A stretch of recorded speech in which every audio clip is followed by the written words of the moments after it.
stutter. He has time, launches it to the end zone. Touchdown!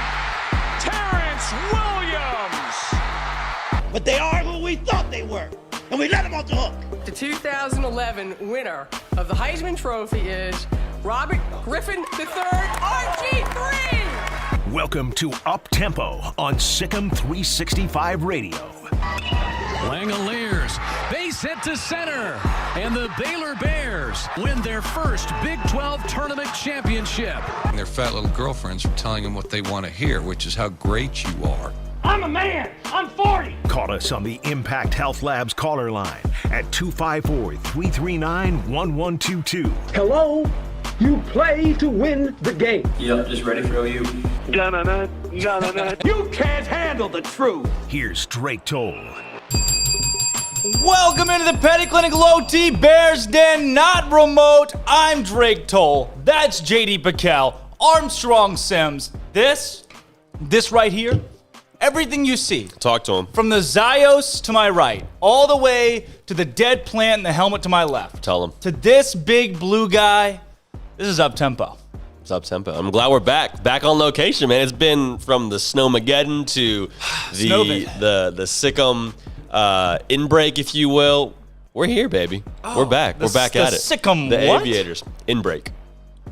You want to walk me through that? Does it need to be walked through? There was a breakout within the SicEm community. Wow, I have never. What an interesting way to put that. Yeah. How about the weekend of the Bear? There is so much to break down across Baylor athletics today. Jeez. After what has been the biggest weekend of the calendar year, bar none. How about the baseball team? Yeah. Where did that come from? The bats came. What's popping? Seriously. Brand new bats just hopped in. Brand new options. baseball team just hopped in. Holy mess, man. Got They it look unbelievable. cracking. First 4-game sweep since 2011 as they demolished Memphis. The final. You were there, weren't you? You know what? You were there. I went. You guys see the little tan going on here? Yeah. There's a little bit of color coming back. A little bit of color coming back. That's right. Heck yeah. I went to view those baseball games and checked out the team. And honestly, man, like the offensive onslaught, they scored 20 runs in a game. Yeah. 20 runs in one game. It was absolutely popping. Brand new bats just hopped in. Oh, it was unbelievable. God. It was unbelievable. So good. What was the lowest they scored this weekend? Was it like, it must have been 5? close. That was the lowest they scored. Yeah, I mean, 5 was the lowest you're winning a lot of games to score 5 runs. You are, a lot of games. especially when your pitching plays well and your defense plays well. Was the 8-7 game close? I mean, what did they No, did they have to pull it out at the end, or was it just like... No, they were up like 8-1, 8-2, and it was like this is getting a little bit closer. We should probably win. Shades of UT Rio Grande Valley. Yeah. I was a little bit. Almost. Like, how do they even... Almost. I was wondering what order those letters went in. But in the end, they won all of their games this weekend. Baylor men's, contrary to Baylor women's baseball, Baylor men's baseball kicked some freaking butt. Hey, if you're watching out there on the Twitter, you're on Twitter and you're scrolling through and you see like, oh, there's David Smoak on Twitter and he posted Up Tempo. Like, yes, yeah, it's there. That's there. But I get it. You don't want to sit there all day and just watch Twitter. I do. But we're not the same person. And that's okay. That's what makes us great, is our differences. And so you can go and you can watch Up Tempo on YouTube. You can watch it on Roku. Tell your mom. You can do it on Roku. Tell your mom. I can't tell my mom we're on Roku. My mom got a new job. She doesn't watch the show anymore. That's exciting. What does she do? She does not watch the show anymore. I don't know. What? I don't really know how to say it. But yeah. So, hey, look, find the best way to watch for you. Listen on the app, 254-339-1122. Call us. And speaking of calling us, we're back, baby. We're back. We can take callers again. How about it? Steven from Virginia, you're on with Up Tempo. Hey, guys, I'm so glad to be with y'all. Glad you're here, man. I'm glad to be with you, Steven. I have missed your voice. God, I miss y'all. Before we get into the most pressing matter, University of Richmond did beat William and Mary this weekend, so I got you, Armstrong. Yeah, but Armstrong's team is actually JMU, so it doesn't really matter, does it? Yeah, you're exactly right. Steven, you see who scored the go-ahead touchdown for Richmond? I did actually watch a little bit of that game, but I did not watch the end because... It was Big John Fitzgerald from Cornell, the grad transfer. Wow. Yeah. Did you play with him? Did play with him. Is that somebody you were a teammate with, JD? I was. I think you're going to like what you see in him this I was going to say this fall, but I guess it's this spring. This fall, too. Are they playing in the fall? Some of these teams are playing both. I was really excited with them. The prognosis out of camp was not that Richmond was a JMU type contender and I was pleasantly surprised by how they played William and Mary. These Virginia colleges over here, these are D1-ish schools over here take this semi-seriously. So I was pretty impressed with Richmond. But I do want to say the pressing matter of the hand, and I waited. I wanted to wait. This is the Big 12 champion. Yeah. They only lost one game, and it's at Kansas. Yep. And I called because I wanted to reminisce because I thought when I was watching the Texas Tech game, and as Maceo T kept hitting shots, and Mark Vidal tipped the one, he saved the one, and Maceo kept hitting, and all I could think of was the memories of 2003 and how hurt I was because I was only 12, but the whole thing was so painful. And Coach Bliss, and then Harvey Thomas still played on the team after that and averaged 15 points a game. So, and then within the next few years, they still struggled. I remember one night where I kept hitting refresh on the ESPN computer screen while Kevin Durant went off for 40 in the second half. It felt like, and Texas came back and beat them in the Big 12 tournament. I just felt so many emotions, and it really, it really is a big deal. This program, and the only thing in my lifetime of being a sports fan that was ever as fun to watch as this Baylor team when they were rolling on all cylinders was 2013 Baylor when they had 70 on you at halftime, and there was nothing you could do about it. And credit needs to be given where credit is due, and Coach Drew is the greatest ambassador this university could have for its basketball program. Fair point. Yeah. I think my favorite thing about Coach Drew is Coach Drew gives off huge youth pastor vibes, and then he beats the crap out of you. And I love it. I love it. Yeah, and it's great perfect comparison. for our Most university. youth pastor swag. It's perfect. Steven, so you would say that you were pretty elated, that it was immaculate, even, the Big 12 championship win by Baylor.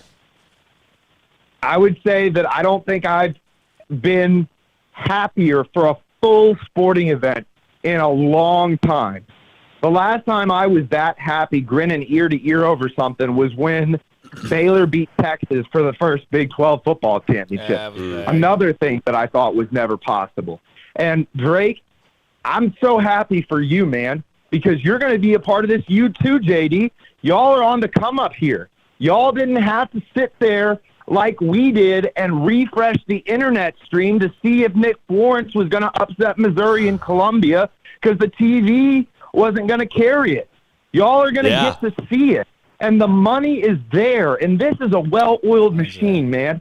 And I saw somebody try to say that Scott Drew might leave for Indiana. And I want to say this. Scott Drew isn't leaving anywhere because Baylor will match what anybody pays anywhere, and he has job security that money can't buy. He's there for a minute. Like they might as well give him a lifetime deal like they do Coach K at Duke because what he means to this program, you really can't put a dollar amount on it. I'll be honest. I thought the ceiling was kind of when Kenny Cherry was here. If y'all think back to that, we were in a period there where we were the only program who had teams going to New Year's Six bowl games and a men's basketball team who went to the Sweet 16. There are like only 4 or 5 programs who were doing that at that time. And I kind of thought if that's the ceiling for Baylor basketball, or Baylor sports, that your women's basketball is the top 2 or 3 program, your men's basketball is a top 25 or a top 16 program every year, and your football is annually competitive in the state of Texas. That's a top 25 athletic program in this country. Yeah. You can ask for there's not anywhere else that's going to be able to bring that outside of programs that are historically relevant or in blue blood areas. I hope we can get some Bear games. I hope I haven't used all my time. You have not used all your time. Steve, you have all of your time. We needed more time from We were when gone couldn't take last callers. week. Yeah. You get as much time as you want. I'm telling you, the thing is I don't know if you've ever been to Floyd Casey, Drake. I would register that you probably haven't. I haven't. But Floyd Casey, I was there for the UNLV game, and I've told you all that. And there are memories from that like, you know, I won't allow people to shake keys around me. And they used to hang up a tarp over the end zone because we couldn't sell out the stadium. I won't allow people to shake keys so around many me. Things. I remember saying that on TV. Steven from Virginia. Bear games today. Bear games question numero. If one Big 12 men's basketball coach could cut your hair, and his name is not Scott Drew, who would it be? Who's giving you a chop? I think I could get Steve Prohm on the cheap because he's about to get fired. Yeah, you could. It may not be a good haircut, but that's all right. Question numero dos. My haircut's not that good to begin with. There you go. It's a win-win. It's a win-win. Numero dos. What are you listening to today? What's your Monday jam? What's your Monday music Monday? Listen. I'm listening to that new mixtape you put out, Drizzy. Yes, I'm sir. listening to you. Scary hours. Wow, I would say though that I don't like lemon pepper wings, but I get it. Parmesan garlic doesn't rhyme with anything. Absolute. And he put Rick Ross on there too. So now the whole now the Music Monday situation has flipped to where I'm in the know, and this feels really good. This is how you guys feel all the time. So this feels good right now. Yeah, I'm soaking this in. Yeah, so Drake dropped a pack, if you will, a 3-song pack, and bam, Exhibit A. Get it? And, yeah, Drizzy Drake. Was it What's Next, Wants and Needs, and Lemon Pepper Freestyle. Lemon Pepper Freestyle is a bop. Steven from Lemon Virginia. pepper is the best weed. Question numero dos. Atlanta Trace. staple. Question numero Trace. Really? Bear or a Cyclone in the championship of the Big 12 Mascot Madness? Bum, ba-da-bum. I will never vote for a Cyclone, especially when the Bears are the Big 12 champions in men's and women's basketball. Homers. I will not Homer. And the Cyclones don't have a win. I will not, Sam I am. I will not green eggs and ham. The Bears are the best in the land. Might get kicked off. We might get kicked off. Oh, FCC. Bye, Steven from Virginia. All right, now the next caller on the Impact Health Labs caller line at 254-339-1122. Guess who's back? This is a big moment, though. T-Rex? Back again. Bear? This is a big Shady's Bigfoot? back. This is a big Hello, moment. friend. It is. There comes a time when we heed a certain call. The biggest three moments in history. We are the world one. We are the world two. T-Rex's 100th call into This is your 100th call, SicEm365 T-Rex. Wow. Radio. T-Rex, what an intro. Welcome on the show. Your 100th call. Hold on, this is my 100th call, not the 100th call. No, this is Right? your I'm 100. He's clarify. tearing up. I can hear it. He's Our tearing up. call screen thing keeps track of every caller, how many calls they've had, and this is your 100th call into SicEm365 Radio. Mind you, your brother's right behind you, and he's at 48 calls, so he's almost at the halfway point of he's you. almost at the You're halfway. dominating right now. Yeah. Eat my dust. Yeah. That's a cool stat. Thanks for just boosting my ego even more. That's what we're here for. Man, I lost my train of thought. Choo-choo. How are y'all doing, man? Back in the studio. Feels so good. I just got off a work call. I have work calls on Monday at 10:30, so I'm always worried when I'm going to get off, when I'm going to be able to get on to this call, because, there's only one call that matters, and it ain't that call. It's an up-tempo call, obviously. Yeah, boosting our ego now. Now our ego's boosted. I usually watch on YouTube, that way I can back test. Forever. Be hard, but big in the Nobody's Ukraine. saying anything about baby baskets. Your system's messing up there again. It's all right. I don't blame y'all. I feel like it always happens with Matt in DC. There's always something clever. Enunciate. So it's good. So I heard Travis had 100 calls and around 48. Well, I'll Wait a take second. quality Who's over Travis? quantity any day. So Who's that's just me. Travis? He said quality over quantity. Travis who? ETN. Wow. He's not an actual dinosaur. Oh, my God. Breaking on up-tempo. Armstrong, call your brother. He's the biggest one, yeah. But, Anyway, hey, first question for y'all. Where did you find the Beat the Longhorn sign, because I've only ever seen 2 of those in my life since I went to that game. Where did you find that sign there? A buddy of the show, Richard, sent it in. He brought in a bunch of memorabilia. You can see some of the stuff's right here. Like this football right here is from Richard. There's a couple other things that are up here from our old buddy Richard, and he brought that one in for us too. Isn't that pretty neat? It's pretty neat. That sign's awesome. That's actually from the 2012 Baylor Texas home game when we beat them. I was there for that one. That was a hell of a game, and that sign is in such great quality. Yeah, that's amazing. Yeah, Richard has a lot of. Yeah, he did. He really did. But anyway, hey, started from the bottom now here, and Big 12 champs. I think last year we needed the time to kind of learn how to win it. I mean, we started 13-0 into the conference, and I think we were still learning how to actually close out the season even before COVID. And with that, like you see it across a lot of sports, you'll see a team, win a championship maybe the year before. They haven't really done it yet. They needed that learning year, and I think that was our learning year last year. But we closed it out, got the job done, confetti raining down. I mean, it was just absolutely amazing. And shout out to Scott Drew for coming here all those years ago, all the fans, all the stuff we've been through. I mean, I'm sure y'all have heard it 1,000 times. So everyone's going to call in. Just looking back in 18 years of the journey building up to this, just a hell of a time. I'm just damn proud to be a Baylor basketball fan, and it's awesome.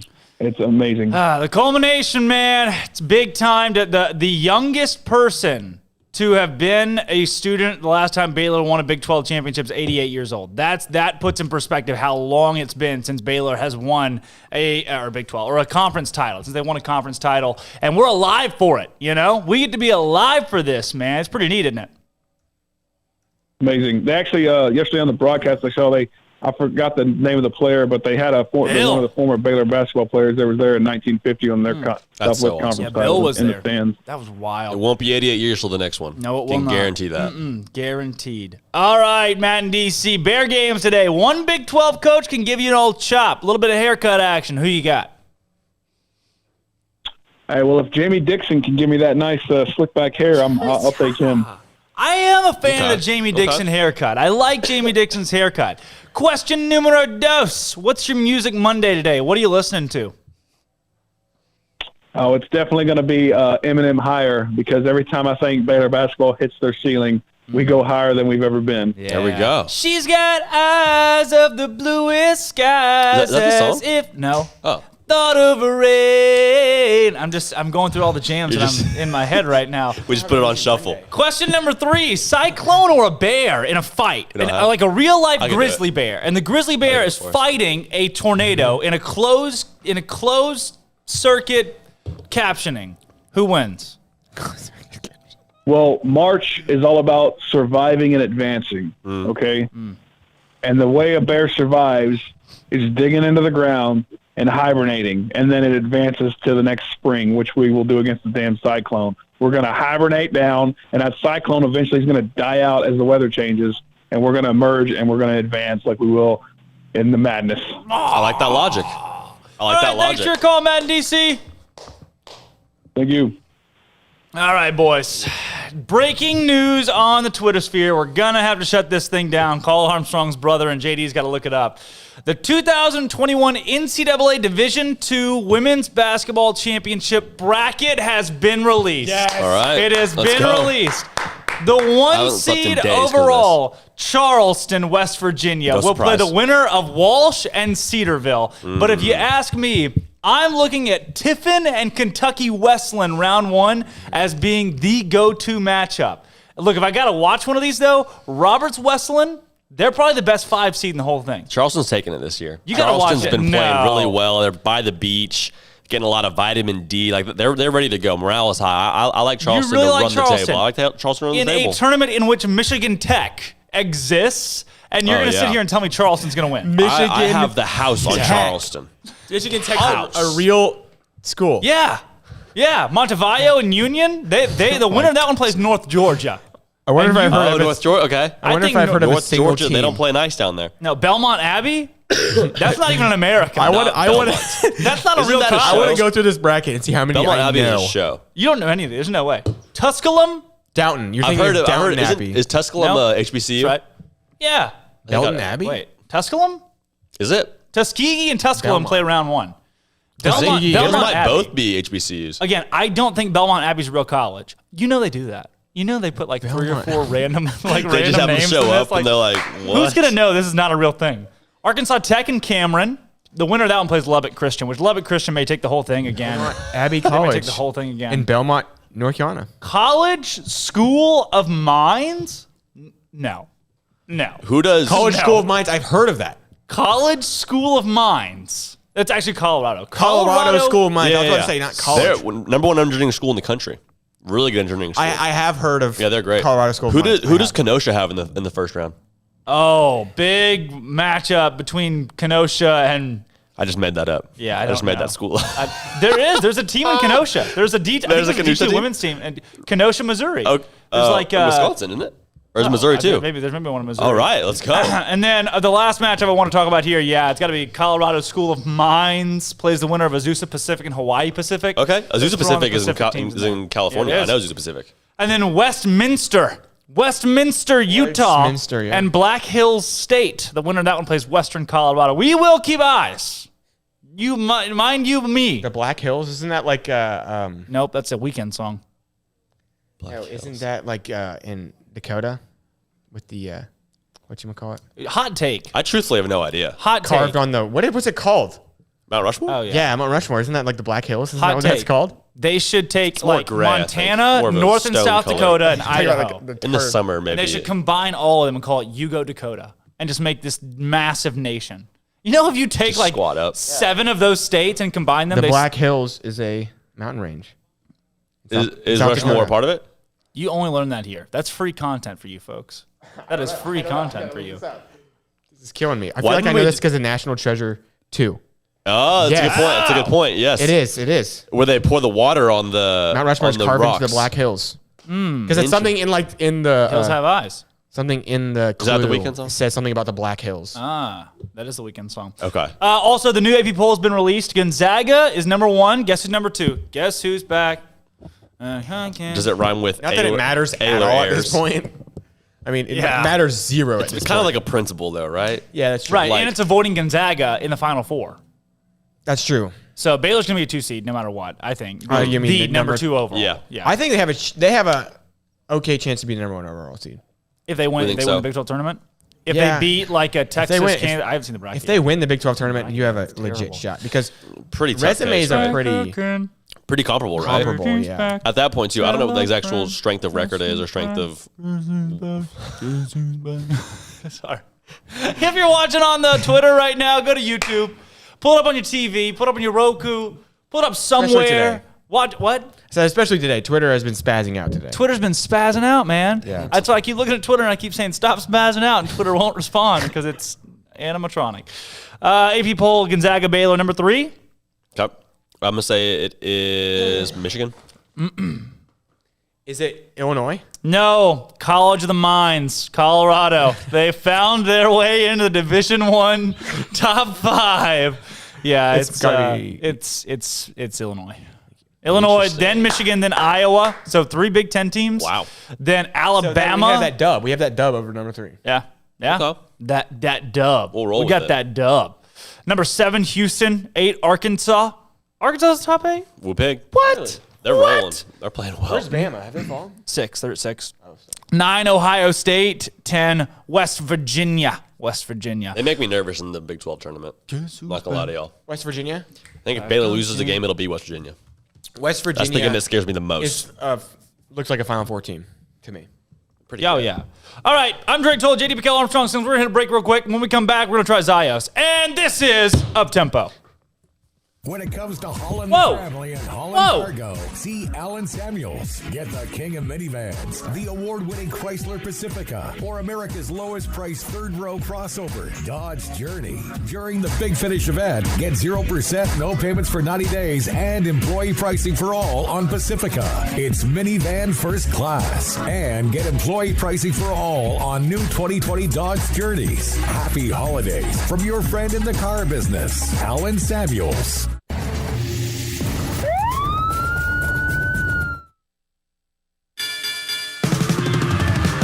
The weekend of the Bears saw Baylor thrive across all sports with dominant wins across the board.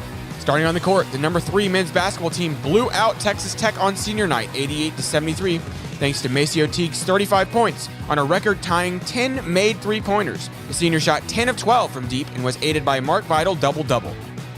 On the women's side, it was a successful road trip to Lawrence with the number 6 Lady Bears taking down the Lady Jayhawks 93-67 ahead of the Big 12 Conference Tournament. To the diamond, the baseball team collected its first 4-game sweep since 2011 with a dominant performance against Memphis at Baylor Ballpark. Jared McKenzie starred on the weekend as the Baylors won 5-4, 9-0, 20-4, and 8-7. Softball claimed a big weekend with a sweep of the Louisiana Tech Invitational, beating the Lady Techsters twice and Tarleton State twice to improve to 10-3 on the year. To tennis, the number 2 Baylor men knocked off number 21 Arizona State 4-0 on Sunday, and the women beat number 29 Texas Tech 4-2 Sunday after falling to number 2 Texas on Saturday. And the acro and tumbling team had their win streak ended this weekend with a tight loss against Oregon and Eugene. And the equestrian team fell to a pair of top 6 opponents in Fresno State and Oklahoma State. I'm Armstrong Sims, and that's all the news that is news in college sports. This has been Armstrong's Minute on SicEm365 Radio's Up-Tempo. With your Ram truck from Allen Samuels, you may not have to plow through snow and mud or pull heavy loads, but you could. During the Big Finish year-end event, you get a Ram deal like no other. Employee pricing for all, 0% for 84 and no payments for 90 days. Ram 1500 Lone Star for Christmas. No other truck comes close. And ask about Big Finish pricing on Ram Heavy Duty and Ram ProMaster for your business. Happy holidays from Allen Samuels. How did Edward Jones become one of the biggest financial service companies in the world? By not acting that way. Financial strategies, one-on-one advice, it's a big difference. And that's why Brad Wilson, your Edward Jones financial advisor, makes sense of investing. Experience the difference for yourself. Brad Wilson, 250 Sharon Drive in Woodway, 254-776-4337.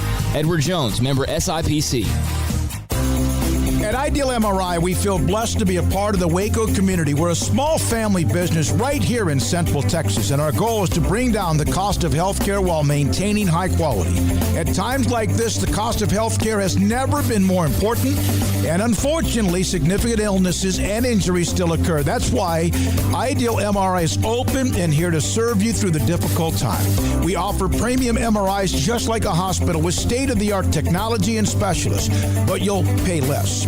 Sometimes thousands of dollars less, whether you're using insurance or not. At Ideal MRI, we accept most insurance and there are no hidden costs. Even offering financing if that's needed, everything included in the price, and you'll not get something as a surprise in the mail later on. If you need an MRI, ask your doctor about Ideal MRI. They'll know. You can schedule an appointment safely from home online in minutes at idealmri.com or give us a call, 833-IDEAL-MRI, idealmri.com. Texas Farm Bureau Insurance has protected fellow Texans with auto, home, health, and life insurance since 1952. With more than 260,000 square miles of land and 27 million people, that's a lot to cover. Whether you're wrangling cattle or wrangling kids, we're proud to protect Texans in all Texan ways of life. Stop by and see our agents at one of our 3 McLennan County locations. Coverage and discounts are subject to qualifications and policy terms and may vary by situation. Waco Custom Marketplace is your home for holiday favorites for parties and the time with family. Various specials available in-store and online. A variety of steak gift boxes with 4 ribeyes for $70, 4 bacon wrap fillets for $55, or 4 New York strips for $50, and all come with steak butter. Fall snack box for watching a game or wrapping presents or hosting people at your house, including summer sausage, split horn, and jalapeno cheese, and salted crackers for only $35. 2 pieces of lobster tails with herb butter and 2 bacon wrap fillets for $60. Order online or call in advance to ensure availability, or drop by Waco Custom Marketplace at 425 Lake Air Drive. Waco Custom Marketplace has a full-service butcher shop for customized orders or cuts of your favorite steaks or beef tenderloin or specially ordered prime rib roast. Plus, what you want with pork, poultry, seafood, and more. Waco Custom Marketplace, 425 Lake Air Drive in Waco, or WacoCustomMarketplace.com. Welcome back to Up-Tempo on SicEm365 Radio. Call us on the Impact Health Labs caller line at 254-339-1122. For your company's mass COVID testing, log on to impacthealthlabs.com. Want the truth? You can't handle the truth. Now, back to the Bears Den with Drake Toll and J.D. Pickell for the Blonde Boys Power Hour. The Blonde Boys Power Hour, baby. How about that intro? Happy Monday, folks. We're bringing things back into the studio with Zios today, all right? Zios, this product, the goal is to help you live better, all right? Natural hydration through electrolytes, immunity protection with vitamins, natural energy. Zios, that's the drink for you. Live better. 2 years of development, right? Microbiologists from Melbourne, Australia, Philip Button, main guy, right? Invented this formula, creation. Connor Ferrell, the dude has just grinded, a Baylor student, right? Connor's a Baylor student. Oh, no kidding. That has come up with Zios, okay? Comes this neat little, look at this. Look at the packaging right here. Look. Zios. Live Moss. Live better. Close. Zios. Have it your way. Have it, nope, no. Zios.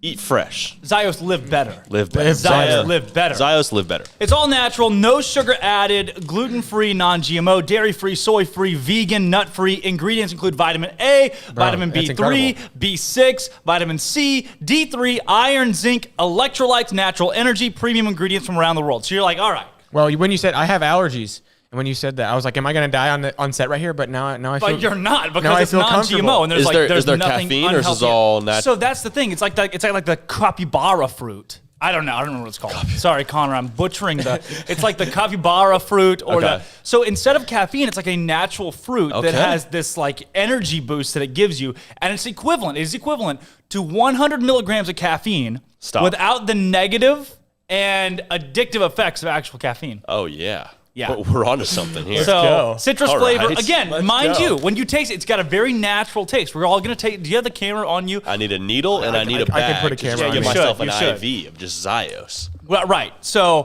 when we drink this, it's got the citrus flavor, natural citrus flavor. Okay. Typically what they do is they take fruit and they spray it with sugar, right? And then that's how it shrivels up, and they put it into drinks, and that's why they're so sugary and bad for you, okay? With this... Is that a fact? They coat it in sugar? They coat it in sugar. They makes it shrivel up, and that's when they put it in your drink. But with this, instead of doing that, they freeze it immediately. As soon as it's ripened right off the vine, they freeze it, and it's that orange flavor, natural orange citrus flavor, no added sugar. Okay. There is 1 milligram of sugar in this total. Yeah. Interesting. So, yeah, total 1 gram. 1 gram of sugar total in Zios. Okay. And it's natural. So it's not even real, there's zero added sugar. Doesn't even really count. Doesn't count. It's all natural sugars. Zios, folks. All right. Here we go. I'm getting mine too. I feel like it's man versus food a little bit, huh? All right, here we go. Let's see. Wow. Oh, yeah. That's got a natural citrus, it tastes like, you know what it tastes like? You ever had it orange and you squeeze the orange? Tell you what, right here. And you just sip on that's what it tastes like. That legit tastes good. It does. No, it does. Not only does actually, I'm not even lying. That tastes good. Right, legitimately. Oh, JD's done. Zios eat Holy fresh. mess. No, Zios live better.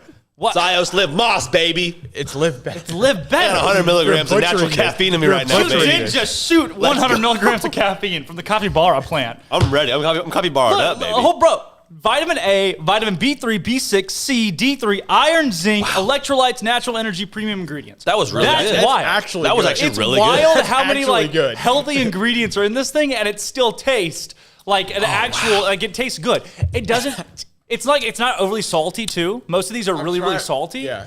But you can taste the water too. You put a packet, it's really heavy, it's light enough that you get that refreshing water taste. I'm trying to convey to the audience how I'm absolutely not lying right now. No, legit. This is actually good. So, like an Avenger. To get Zios right now, look, they ran out of stock like that within week 1. They had bulks and bulks of this, and folks it came off the shelves immediately. They're jacking stuff with HEB and Walmart right now. Crazy stuff. Right now, Zios, Zios health.com, zioshealth.com. Use code Baylor20 for 20% off your first order. Okay. Yes. And market price, right in the middle of market price. Quality product, market price. Look at this. Look at that. The packaging's legit too. Look at that right there. Bro. I'm ready to rock. That's Zios. Live better. Get Zios. Get Zios. Up Zios. Up Zios. Up Zios. That was good. That was really good. It is good. I should have done that before the show. It is good. I would have come with my A 100 game. milligrams of natural caffeine. It's going to be a good. How long we got? It's going to be a good rest of the show. It's going to be a great rest of the show. Let's just say that. It is good. I know. I'm telling you guys. I'm not going to. A Baylor student, too, Connor. When did he graduate? Is he like a recent? He's a senior. He's still at Baylor. He's a senior. That is incredible. Do we get all those? That is very cool. Yeah. We get that whole pack? We have a lot of Zios left here. That is very cool. I'm very excited about this. Because I'm going to need We're going to have daily Zios. I'm going to need that. We're going to have daily Zios. Zios breaks. We can all drink it together. We're the Zios Bros. The Zios Bros. Zybros. Zios Bros Power Hour. We should rename the show the Zios. Just 11 to 2. Zios. We need to get him on the Baylor show. Take on your lunch break. We should have him on the show. We should. We could have him. He's like so knowledgeable about how he did it. I mean, the years of development as a student, he was like, "Man, I'm tired of drinking sugary stuff. I'll make my own then. I'll make my own." And he did. He said we'll do it live. They did it live. All right, Big 12 tournament coming up, men's and women's side. Wow. Both of those. The question today: Baylor. Mm-hmm. I know her. Baylor. Who is Baylor's X factor going into the Big 12 men's tournament? I think maybe I'm a victim of the moment, but Maceo Teague shooting as well as he did, even if he's half as good as he was last night, the rest of the tournament play for the Big 12 NCAA, he's a weapon. And I think we've seen, too, in March, the team that shoots the best typically is the one that gets to go on a run. Like the team, Baylor's good enough on their talent to advance to, I would say, the Sweet 16, Elite 8, maybe even close to the Final Four. But if they have shooters and their shooters are playing well, ergo Maceo Teague, I think that he is the X factor for sure. You have a lot of guys like Meyer, Vital that need to play well in order for them to. Ergo where? Ergo Maceo Teague. Also, he just hit another three. I don't know if y'all saw that. He just hit another three a few minutes ago. I think he needs to play well. I think he needs to shoot the way he did last night, or close to as well as he did last night, and they're going to be in really good shape. All right. Outside of Jared Butler and Davion Mitchell, you would say it's Maceo Teague. Like, that's the question. I think you have to, yeah. Obviously, people are going to be like, all right, yeah, Jared Butler and Davion Mitchell, you're two guys you want to play really, really well. Sure. That's the key factors to winning it all. My thing is, outside of those two guys and outside of Maceo Teague, I think Maceo Teague's a cheat code. I think you are kind of living in the moment a little bit. So, yeah, who do you have? If it's not those three. If I don't get any of those three, I like Mark Vital a lot. I think Mark Vital, just what he's going to be able to do for you from a defensive perspective, like he can lock up just about anybody when Davion Mitchell's not on the floor.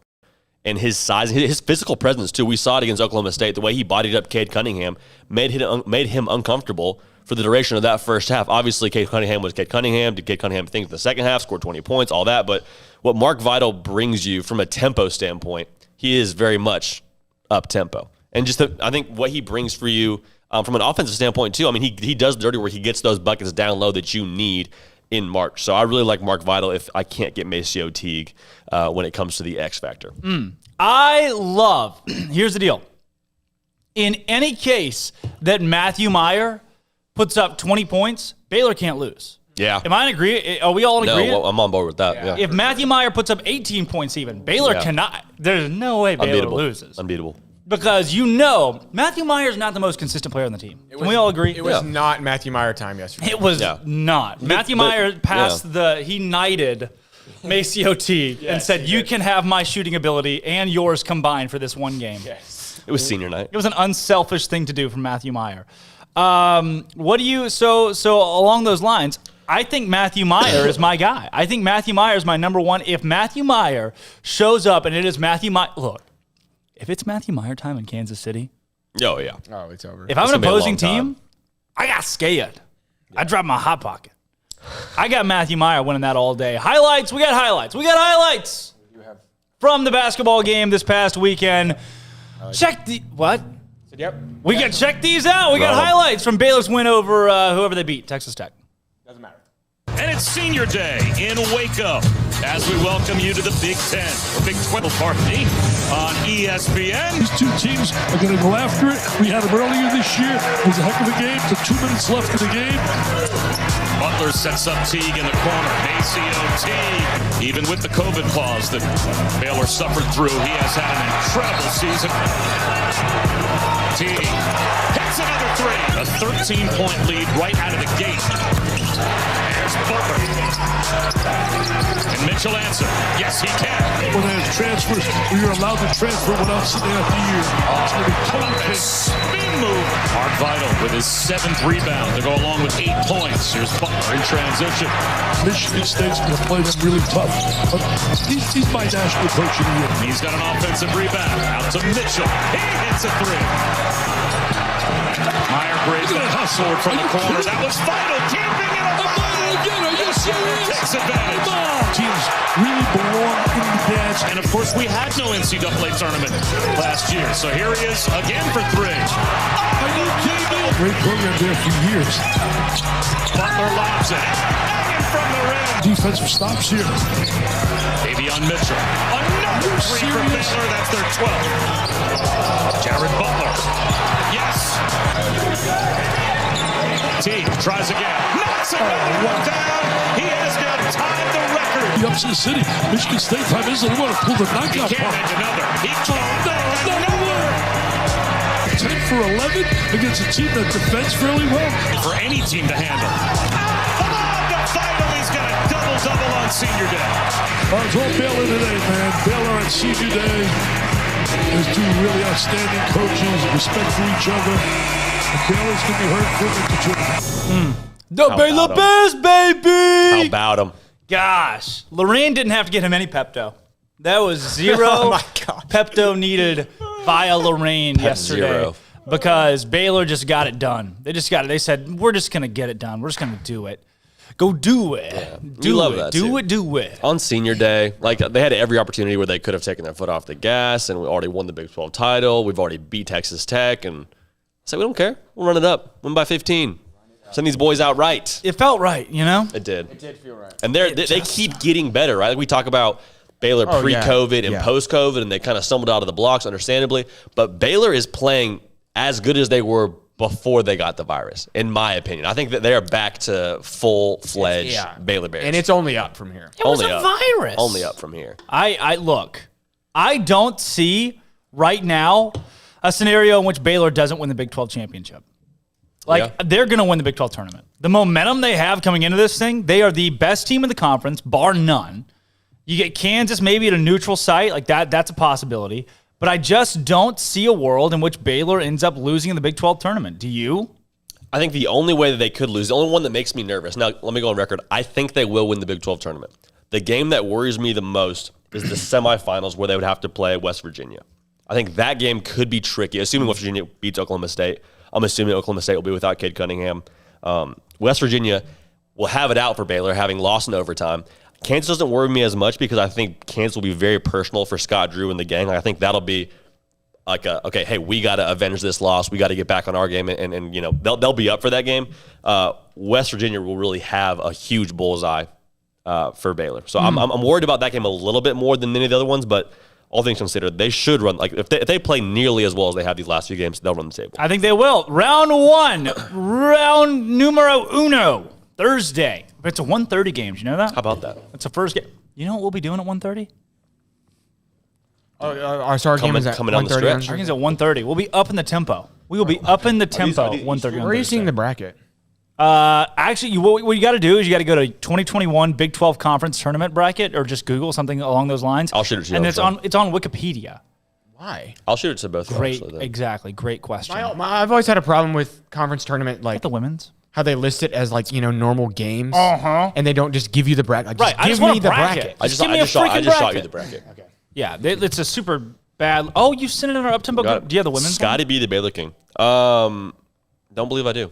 I bet it's out there. Oh my gosh! Yeah, that's like a real, that's like a legit bracket. Where do you find that? Scotty B. That's Scotty what B I added want all of for us, I think. every conference tournament. Yeah. Scotty B, Like, why is that so hard? Yeah, is that hard? Is exactly. that hard to get done? Yeah, exactly. Like, What do What we did have that take? to complicate that? Like 10 minutes? Because it does. It's always like Wednesday, and then has the two games, and Yeah. you're like, okay. Okay, And it's but like Thursday, who winner plays- of game 1 and winner of game 4. And you're like, Yeah. So I have to go back, check which game was Yeah, game it doesn't 1. help at all. Can you not Like, just listen, I'm struggling to put 2 and 2 together as it is. Like I can't go back and check game 1. This game guy went 3. to Cornell, and then after college was like, I'm good. I don't like I'm good. it being I'm good. I'm done good, learning. I'm good. There's a little kid's Is that the table. kids' table? There's a That's good way to 7 say seed it. right now. They're like a 4 seed going into the tournament. I have 4 or 5 seed, but then in the Big 12 tournament they're a 7.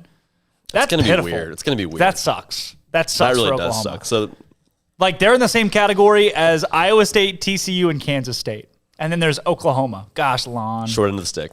Yeah, they didn't get hot at the right time. They were hot at the wrong time. Hot Texas at all Tech the wrong kind of played their times. cards well there, huh? Texas Tech did play their cards Get well. a little buy they made action? it into the 6. Look, hey, Sort what's of. the difference in being literally the 2, 3, 4, or 5, or 6 seeds? You know? In the sense of, like, there's literally how no close that difference separation was? in the 2 to the 6 seed. Zero difference. Oh, yeah. Like, there could be so much parity. Yeah. So much Zero parity. difference. Because the 2 seeds get Kansas has to play Oklahoma, Texas Tech, West Virginia, Oklahoma State. I don't want to play any of those 6 teams. No. There's really no difference in seeding. Is Oklahoma, do we know more about Cade Cunningham? Are we assuming he's not going to play in the Big 12 tournament? We don't know. I don't think we know yet. It's got to be the Baylor King. If I'm him, why would I play in the Big 12 tournament? I don't. If I'm him, just sit out. Why sit do you out play till the college NCAA basketball, tournament. period? That's a good point. If you're Just him. pull, what's his name? Uh-huh. Buddy from Duke that just said, Buddy? I'm You're out. going to call him your buddy? You ever heard that, Buddy? Guy? Guy's better. You've heard Buddy? Guy's Buddy. a little bit more Buddy demoralizing from Duke? than Buddy. Guy is demoralizing. I think they're both. what's up, Guy? They're both pretty condescending. My buddy, hope you find your dad. Mr. Narwhal. Thanks, Mr. Narwhal. That's one of the top quotable movies of all time. You did without a it. doubt. World's best Cup of drink. Zios. You did it. You say it? What is it? What do they sing at the end? What's the song that the dad sings? I just totally derailed this conversation. Go home, buddy. I work alone. Yep. Fly home. That's from Incredibles. You know I play the banjo. All right. Bring it back. Bring it on back. And I agree with you. Oh, thank you. Any of these teams. Any of these teams could make a run at it. Feels right. Undercover. Hey, call us right now. 254-339-1122. We're going to do a quick little SicEm Pick'em, and then we're playing Music Monday. You call us. JD is going to do on the fly. You call us. I'm just gonna roll with it. You call us at 254-339-1122. Will you tweet that on the Uptempo Twitter? Sure. Will you tweet that everywhere? For everyone to see. Sure. Merry Christmas, everyone. 254-339-1122. Call us right now. Play Music Monday. The winner. If you beat both of us in Music Monday, I will send you an ice shaker. I'm actually running the deal today. If you beat one of us, I'll send you a t-shirt. I'll say, we're giving stuff away. It's free for you, Jim. It's a free house. It's free real estate. I will give you an ice shaker if you beat us in Music Monday. If you don't, I will give you a t-shirt. If you don't, then I will give you a bracelet. Okay? Calling this show means that you win. You cannot lose if you call this show. SicEm Pick'em today. Oh, baby. Oh, baby. I hope you guys out there are ready to talk about some schools that everybody knows and loves, like Elon and Hofstra, Got them circled on my Cleveland calendar. State, Milwaukee, Mm-hmm. Ryder and Canisius, right? No, not going to do that. Canisius. Appalachian State, Georgia State? Come on, folks. I studied Canisius in college. Did you really? You're a Canisius major? Yeah, What you even go. is You, that? you study. Zios. You study Canisius, and you can like work with athletes and fix their Canisius knees. is like a old scholar from like. No, that's Confucius. I wasn't confusing with him. It just sounded like that kind of guy. like kinesiology. Call us on the Impact Health Labs call line 254-339-1122. Canisius. You know what we have learned. I'm just on the fly trying to figure out Music Monday here. Or text us Music Sweet. Monday. What if we did that? What if we played like a texting game? That would be too Who much. could send the first person to text us all 5 songs? That could be actually good. That could actually be good. I just totally. Why did we just think of 180'd on that? that idea? There's a lot of dust in here. What have you been doing the last week in the studio? All I see is Chilling. dust. All you see is dust. Just All big I vibing. see is I dust. don't see any dust. Been streaking? All I see is dust. Oh yeah. Do you see that too? When the light glistens off the dust here? Nobody's. I don't see the dust. I kind of just looked into the light. I can't see very much right now. That was an aggressive. I just looked into the light as well. Right into it. I Just saw the right light. into- right I into saw the the light. beam. No more darkness. No more night. What? Do you have your SicEm Pick'em yet? Are you ready yet? Dude, I'm trying to pick up the slack here and do Music Monday. God's country. I saw. Gosh, dang it. Isn't that Brooks and Dunn? It's Blake Shelton. God's country. No, I was singing a completely different song. Oh, I saw the light. I've been baptized by the fire. Gonzaga minus I know the listeners Gonzaga just minus love 18 is a this. lock. Can we agree? This is why you tune in. I'm getting back. Gonzaga minus 18 Oh. against St. Mary's is a lock, right? We can all agree. No. Minus 18. Gonzaga. No. Okay. St. Mary's. It's real money. No. You should spend your money and put plus 18 on St. Mary's. I will. That's a good idea. Okay, Y'all let's do should that put money competition against tonight. each other. Hey, Simon says Gonzaga by 15. Also, Simon has the under. Bet on that. Interesting. Okay. Bet on it, bet on it, bet on it, bet on it. Do we like... Y'all should just put... We should both like put Georgia $10 State? on it. With each other. Against each other. Yeah. Did you know St. Mary's has won 3 out of the last 4? Much? They did lose to Gonzaga by 22, but this is a neutral site. This is a new ball game. Semifinals. It's a championship game, Alex. It's a championship game. I like that a lot. Georgia State -7. Hey, Gonzaga's Sun last Belt game. Conference Championship. Did you know Gonzaga's last game was February 27th? Wow. Are we sure? Yeah. They've been playing the tournament though. I don't think that's true. I think that's the regular season. No. Their last game period is February 27th. Last time they played. So they just got to bye They got till like the 7 buys. semifinal. Yeah. Wow. Wait, Gonzaga's last game was what's it? No, what am I saying? Yeah, it was 27. They're gonna be coming off They're saying pause. They're saying LMU's last game, or excuse me, St. Mary's last game before LMU was February 27th. Oh, so that must have we been... just had a caller and they dropped. You still have a chance to call us, 254-339-1122.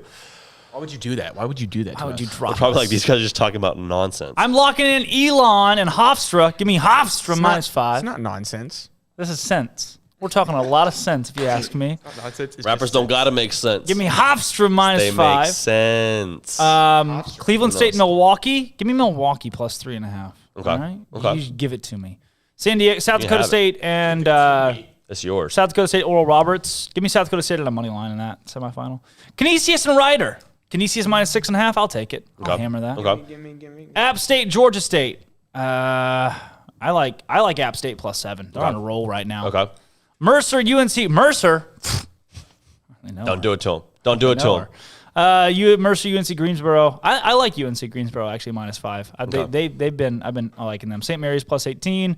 Drexel, Northeastern. Tough, man. Tough. Then I'm gonna have to pick against Drexel, but I'm gonna go Northeastern in this one. Against the Drexelites. The Northern Kentucky Norse. They are 1.5 point favorites against Oakland. I do like Northern Kentucky tonight. I've been riding with them lately. Hey, Baby. Kate Cunningham just won Big 12 Newcomer of the Week, despite missing like 60% of his team's game this week. I guess he had 40. Did he have 40 this week? Or that was last. That was against Oklahoma. When? When did I ask? Nice. Up top. No, yeah, that was last Tuesday. I had 40. Was it? No, Okay. I don't think it. Great question. So what's the cutoff? Great question. North 'Cause he had Dakota State, 24 South against Dakota. Baylor. Give me North Dakota State -3. I like that. And Pepperdine BYU. All right, Music Monday. Nobody called. I got us. Boys. I gave you guys a chance to win something free. I got us. What do we got to boys. do to get people to call? I am more than disappointed. This is gonna be. I'm giving you free stuff. I was gonna mail it to you. It's free. It's free real estate. Too late now. You can't call in now. It's So free. how do y'all want to do this? Because there's not obviously a 5-second clip. Just that, like, play set. it for Play like the first 5 5 seconds, or you want me to scrub? Wait a second. You made Music Monday today? I am Music Monday, baby. Yeah, I don't have anything. So just like drag it to somewhere in the song and hit play for 5 seconds. All right, that's what we're and doing. Hold it up then. to the mic. That's what we're doing. Welcome to the Thunderdome, baby. All right, I'm ready. Very popular song. Very popular song. Cut. All right. Virgil got one in that dance, the only two, man. How many times have I shown improvement? How many nights I've been woke, swerving the pothole? No, we out here every day with it. I'ma show you how to get it. It go right foot up, left foot slide. Are you getting any of these? Right foot slide. No.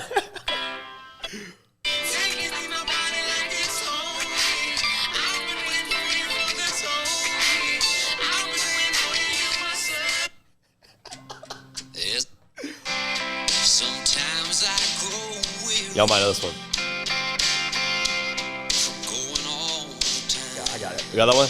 I got that one. Okay. All right. I've go through 'em got again? song number 1. Do you want to go through them again? Honestly, do we want to go through this again? Do we got them? I got what I got.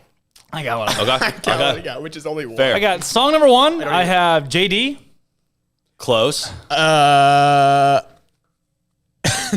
had nothing. Okay. Okay. Okay. Song number 2. I have Drake.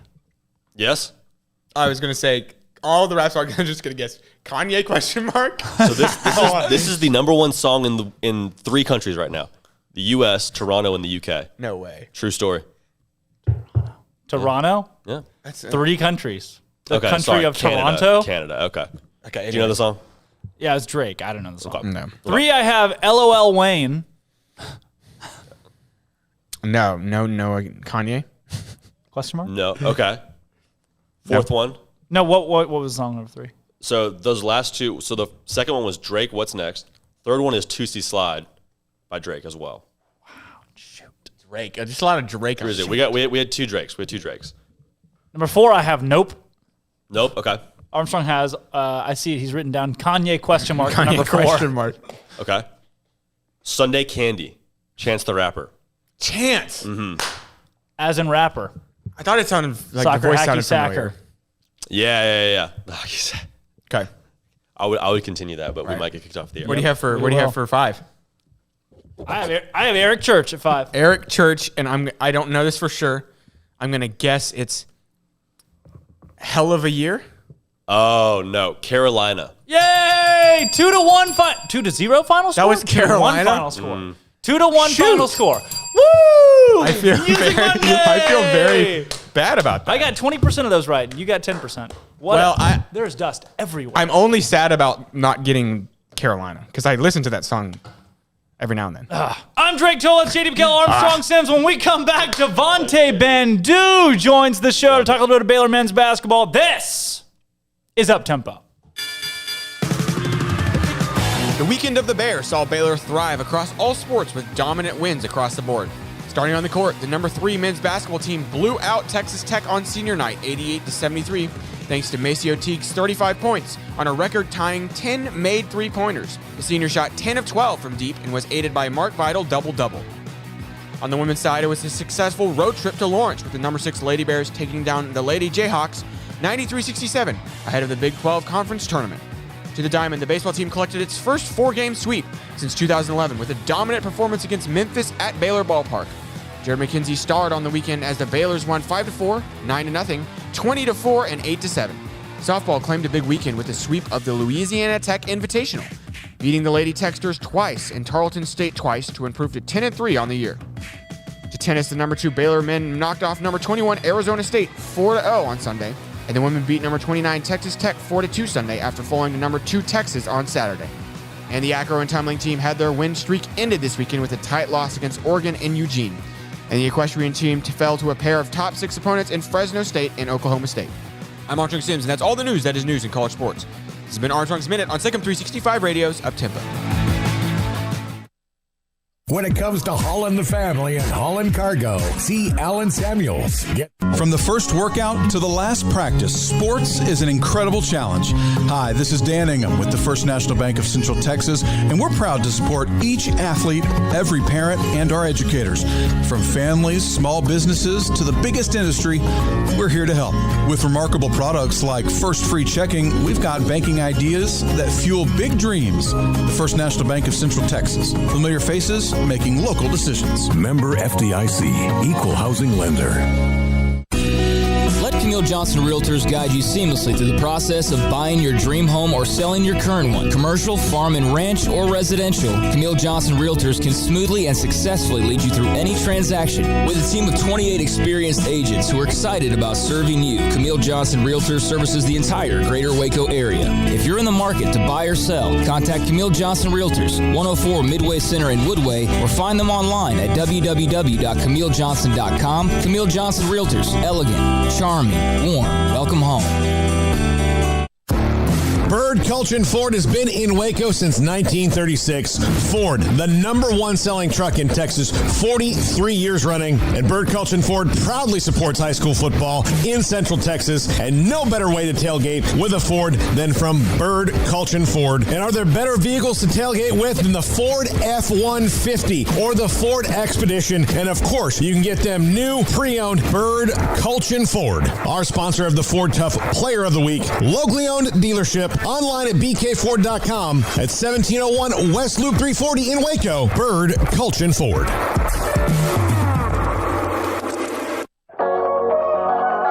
The holidays are here, and I have a simple question for you. Will you weigh as much more or less than you do right now when the holidays are over? Why not end the year in better shape than when you started and create momentum for 2021? Waco Regional Tennis and Fitness has numerous options for stocking stuffer gifts with gift cards for gym or tennis membership, fitness merchandise, tanning, massage, tennis lessons, and personal training. Perhaps a gift for a client, a family member, or a friend. You just need to walk through the front door to change your life. Waco Regional Tennis and Fitness with personal trainers Christy London and Randall Corley. 40-plus group exercise classes, including twice-a-week boot camp. Spacious, clean workout room, free weights, Cybex cardio equipment, and no intimidation. A tremendous camaraderie and family atmosphere. So get the best and healthiest Christmas gift you can for someone or yourself. It's time to react today, not tomorrow, at Waco Regional Tennis and Fitness on Lake Shore Drive in Waco.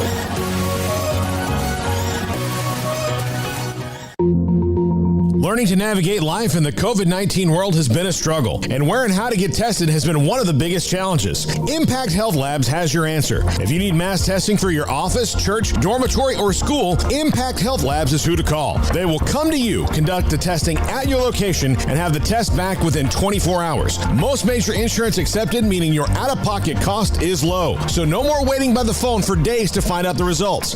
Impact Health Labs was founded by 3 Army licensed and credentialed medical professionals.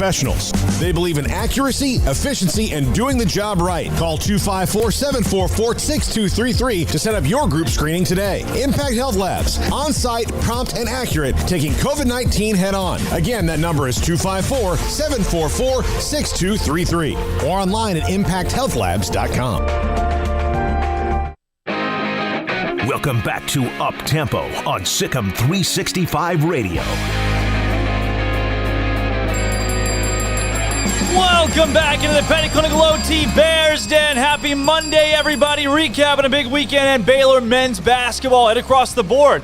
The weekend of the Bear, if you will. El fin de semana del oso. And now, part of the show today, a big show today on Monday, we bring in Devonte Bandoo, who joins us to talk some men's hoops. Devonte, man, thanks for coming on. Man, thanks for having me.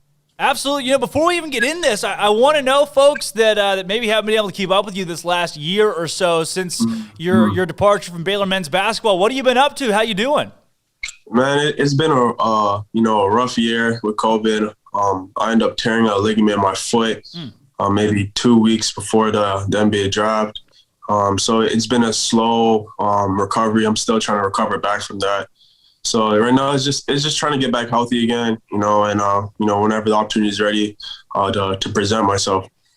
Absolutely, man. I think back to those games that you had last season against Oklahoma State on the road where you just went unconscious from deep. I mean, some of those big performances as a Baylor Bear that helped shape how good this team is even this season.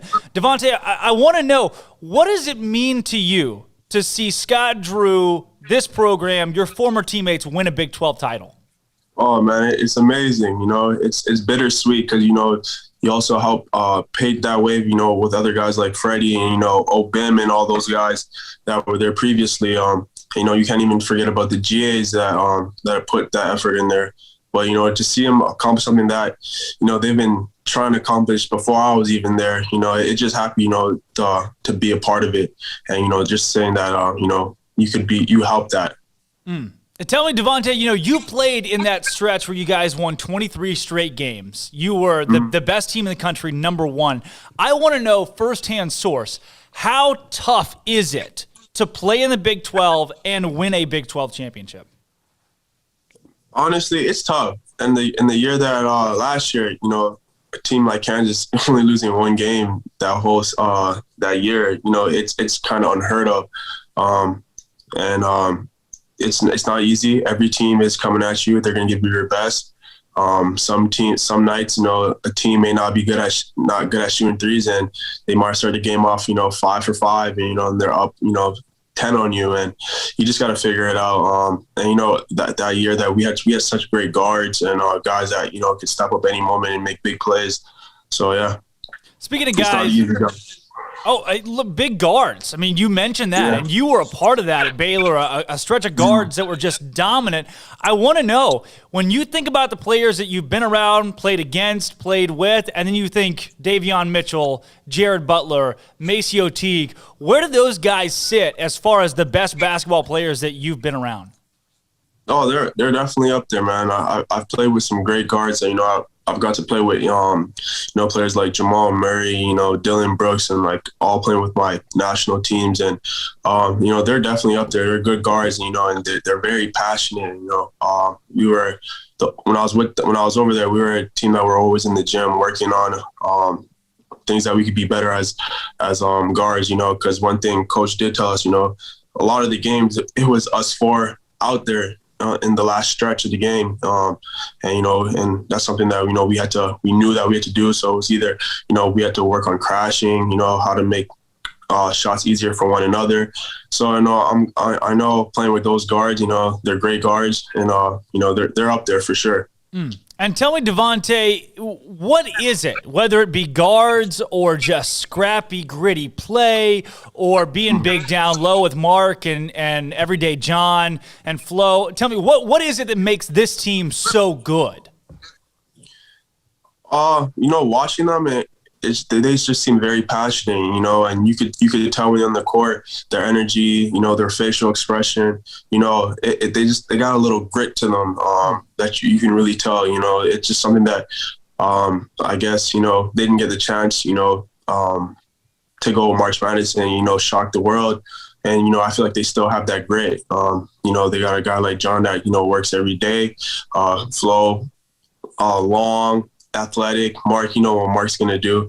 And you just got guys that Adam that's going to come off the bench and, and produce also. So you got a lot of guys, that just have that grit and that, got something that got taken away from them too early in the season, which, you can see on them that, they're still holding on to that. On top of that, Devonte, not just this team and how good they are, but Coach Drew. What makes Scott Drew such a great basketball coach? And I think it's his energy, definitely. One thing it is, people can connect with guys with great energy and positivity. So it's not hard, being with someone like that, especially someone that's understanding. It's not just only Coach Drew. Coach Drew has a great coaching staff behind him that that they pursue this energy, they give out this energy that everything's gonna be okay. They do a great job of scouting and how they're gonna affect the game. So with them, it's they do a great job. And there's days that they're in the office all day, and they treat the Ferrell Center like nothing I've ever seen before. And like I said, their energy is very positive upbringing. So when you have a team like that, it's hard not to want to be around them and do your best. I want to know from you, Devonte, someone that was in the program for 2 seasons and had so much success with Coach Drew and company, what is the culture of Baylor men's basketball that surrounds this team? I'd say I think we just have guys that just really want to get better. And I haven't seen it in a long time. Guys that are just very dedicated. Like I said, I feel like when I first won my first national championship in junior college, I had guys that were just, always in the gym, and the same with Baylor. There's guys that just are always in the gym, before practice, after practice, late nights, I'll never forget the year on New Year's, I went to the gym and it was me, Maceo, Jared, and Davion all in the gym, and it was New Year's, and, when you have guys like that, and just so dedicated and, want to become better and, and we're all on the same page. It's just hard, to disconnect us. So. Tell me, Devonte, too, you said hard to disconnect. Even being someone that's removed from the program now, an alumni a year later, are you still connected to the program? Do you feel like you're still in conversation with those guys that are playing now, with the coaching staff? I mean, how connected are you right now? Yeah, definitely. I've talked to Coach Drew a couple times. Some of the coaches will text me, check up on me. make sure I'm okay, tearing a ligament, you go through some bad moments, especially when you could definitely been playing right now, and it's not easy. And one thing with I'm learning from an injury, you just end up having that miss and that hunger. But I'm definitely connected, I talk to guys when something bad happens or something good happens, I'll message them. Especially I'm really close with Jonathan. So, we talk like almost every day through a group chat. So I'm connected with those guys. I want to know too, Devonte, when you saw, before I even get there, this team, their games they're playing this season, how much do you watch of them? And if they're on ESPN, are you turning the thing on? Yeah, I try. I'm not going to lie. I haven't been the greatest trying to watch all their games, but I've watched a few. Anytime I have a chance to watch, because before that I was a lot of rehab during the same time they would play, and I'd be in the rehab for almost 4 hours. So I would always check the score, see who played well, try to watch the highlights, I try to keep tabs, try to tell them congratulations when they won Big 12. So I try to keep as much tabs as possible, because I know I'm always going to be forever connected to that program. With the West Virginia game when they won the Big 12 championship, did you get to watch that game? And even if you didn't, I want to know what you were feeling in that moment when they hoisted the trophy the first time. Oh, I did not get to watch that game, but my social media, I saw all the pictures of them coming back, and I was excited for them. A part of me was like, man, I wish, we won it last year, so it would just be a back-to-back year. But I was definitely excited for them. I was proud of them, especially what happened last year. And it was just a part of me was just like a little relief off my shoulder, just something that program has not accomplished in a long time. So I was definitely excited for them. Devonte, you were such a spectacular shooter and somebody that could really just put daggers into opposing teams across your time at Baylor. Speaking of daggers and guys who can shoot the basketball, Maceo Teague yesterday with 10 three-pointers. He is the Big 12 Conference Player of the Week after his performance. How about that from Maceo? 10 threes in a game. That's crazy, right? Crazy. I saw it this morning, him going for 10 threes. That's kind of unheard of, That's a guy that can really shoot the ball. And, once he gets going, that he's a knockdown shooter. And his game is bigger than just shooting threes. So, that's very impressive. And just know that, the next game he plays, they're going to be on him, and he's going to have to find another way to, put the ball in the basket. But that's a guy that he can do it all. He can do it all on the court. Devonte, I kind of want to go back to where I started to just how proud are you? Is proud even the right word to use when it comes to this, not just this season of men's basketball, but Baylor men's basketball in general? Yeah, I'm definitely proud of them. Like, definitely, I can't express it enough. I was even talking to my mom and family back home, like, friends would tell me, don't you wish you were a part of that? And I told them, like, you know what? I'd rather, see it and, I'd rather be the guy that, help paint the way than be a part of it. I'm always been that laid back, quiet guy.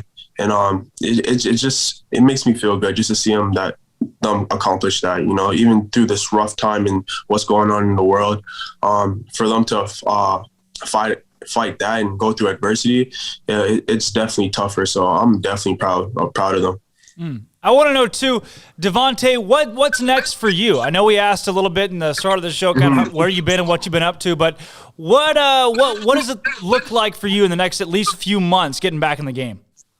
Right now, it's just getting healthy with me. Talking to my agency, it's just getting healthy. And just maybe getting a couple games in the summer league, getting some workout with some teams. But as right now, it's just getting healthy with me. There's still a little pain when I sharp cuts or I have to push off of it. So it's just getting back healthy. This is my first ever major injury.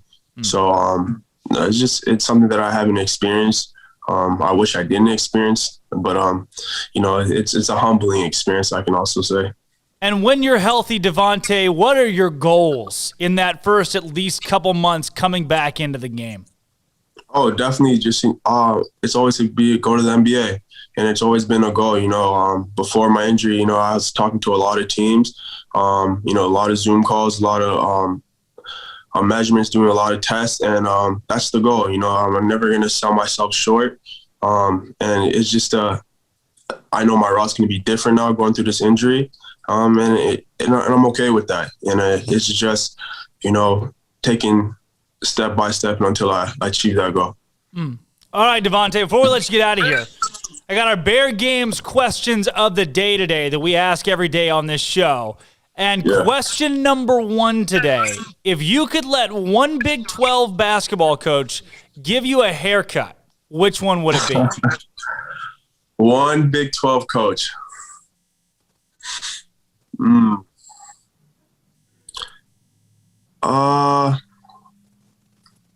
That's a tough question. Yeah. You know what? I would probably give I would give it to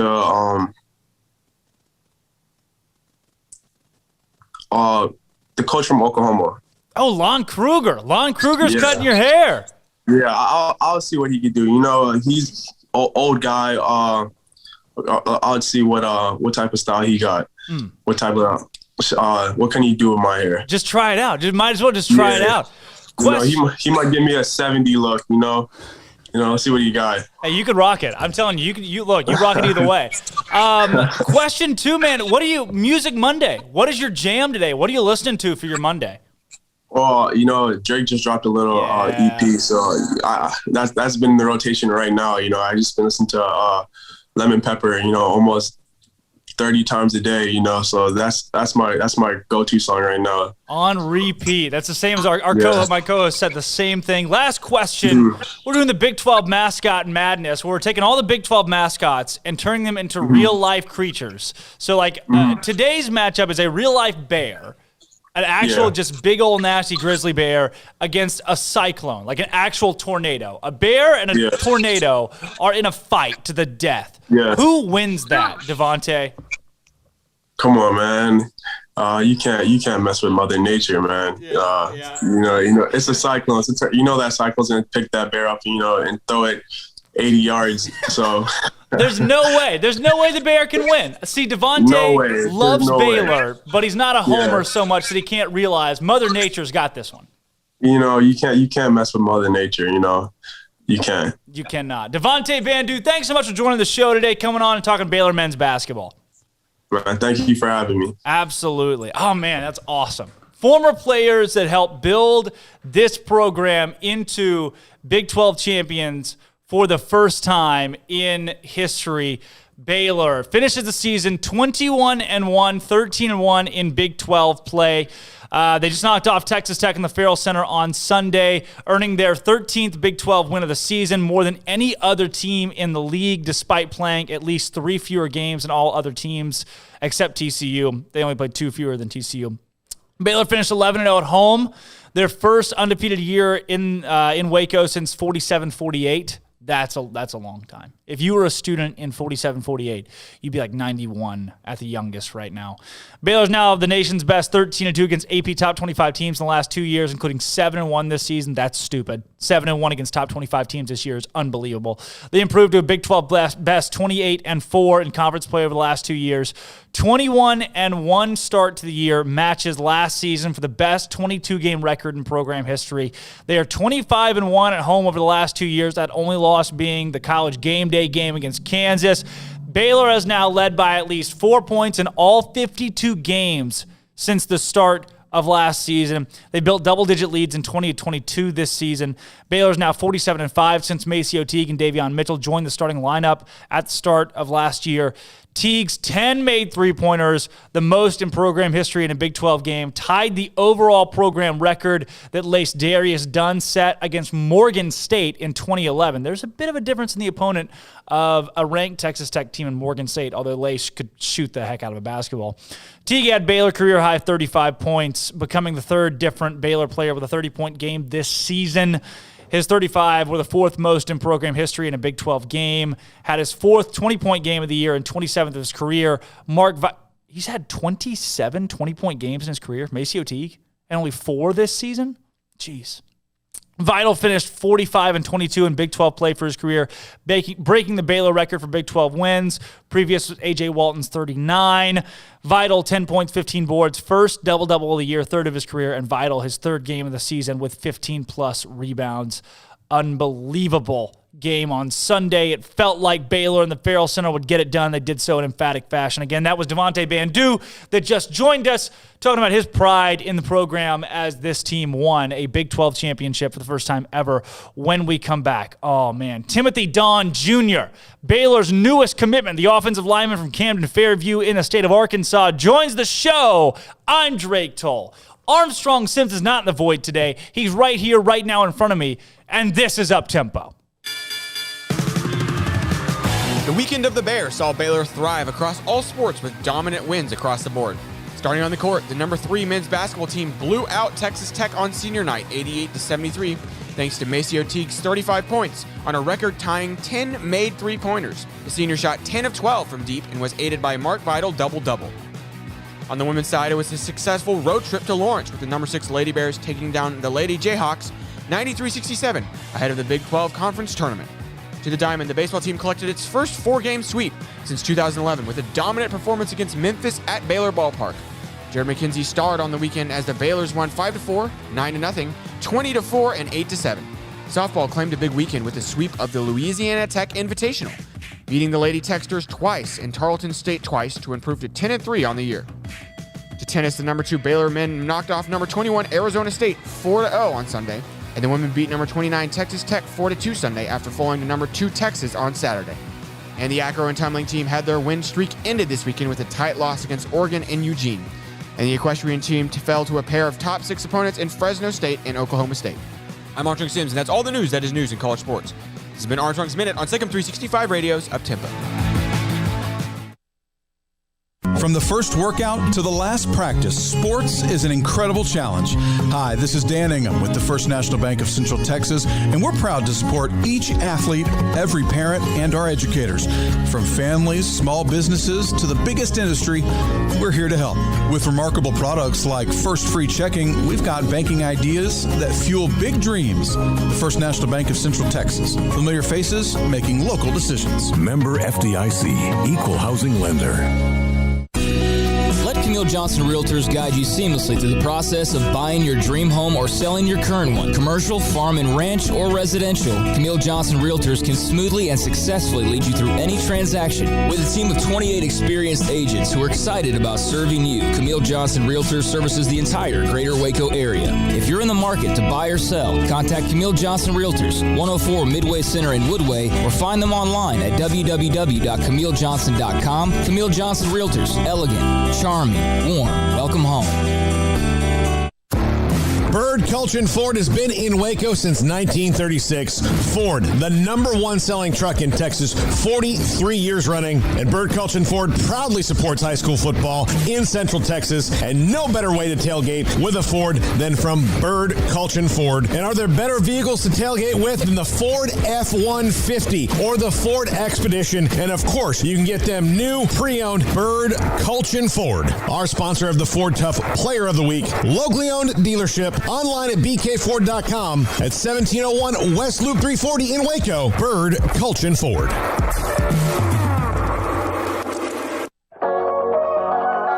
The holidays are here, and I have a simple question for you. Will you weigh as much more or less than you do right now when the holidays are over? Why not end the year in better shape than when you started and create momentum for 2021? Waco Regional Tennis and Fitness has numerous options for stocking stuffer gifts with gift cards for gym or tennis membership, fitness merchandise, tanning, massage, tennis lessons, and personal training. Perhaps a gift for a client, a family member, or a friend. You just need to walk through the front door to change your life. Waco Regional Tennis and Fitness with personal trainers Christy London and Randall Corley. 40-plus group exercise classes, including twice-a-week boot camp. Spacious, clean workout room, free weights, Cybex cardio equipment, and no intimidation. A tremendous camaraderie and family atmosphere. So get the best and healthiest Christmas gift you can for someone or yourself. It's time to react today, not tomorrow, at Waco Regional Tennis and Fitness on Lake Shore Drive in Waco.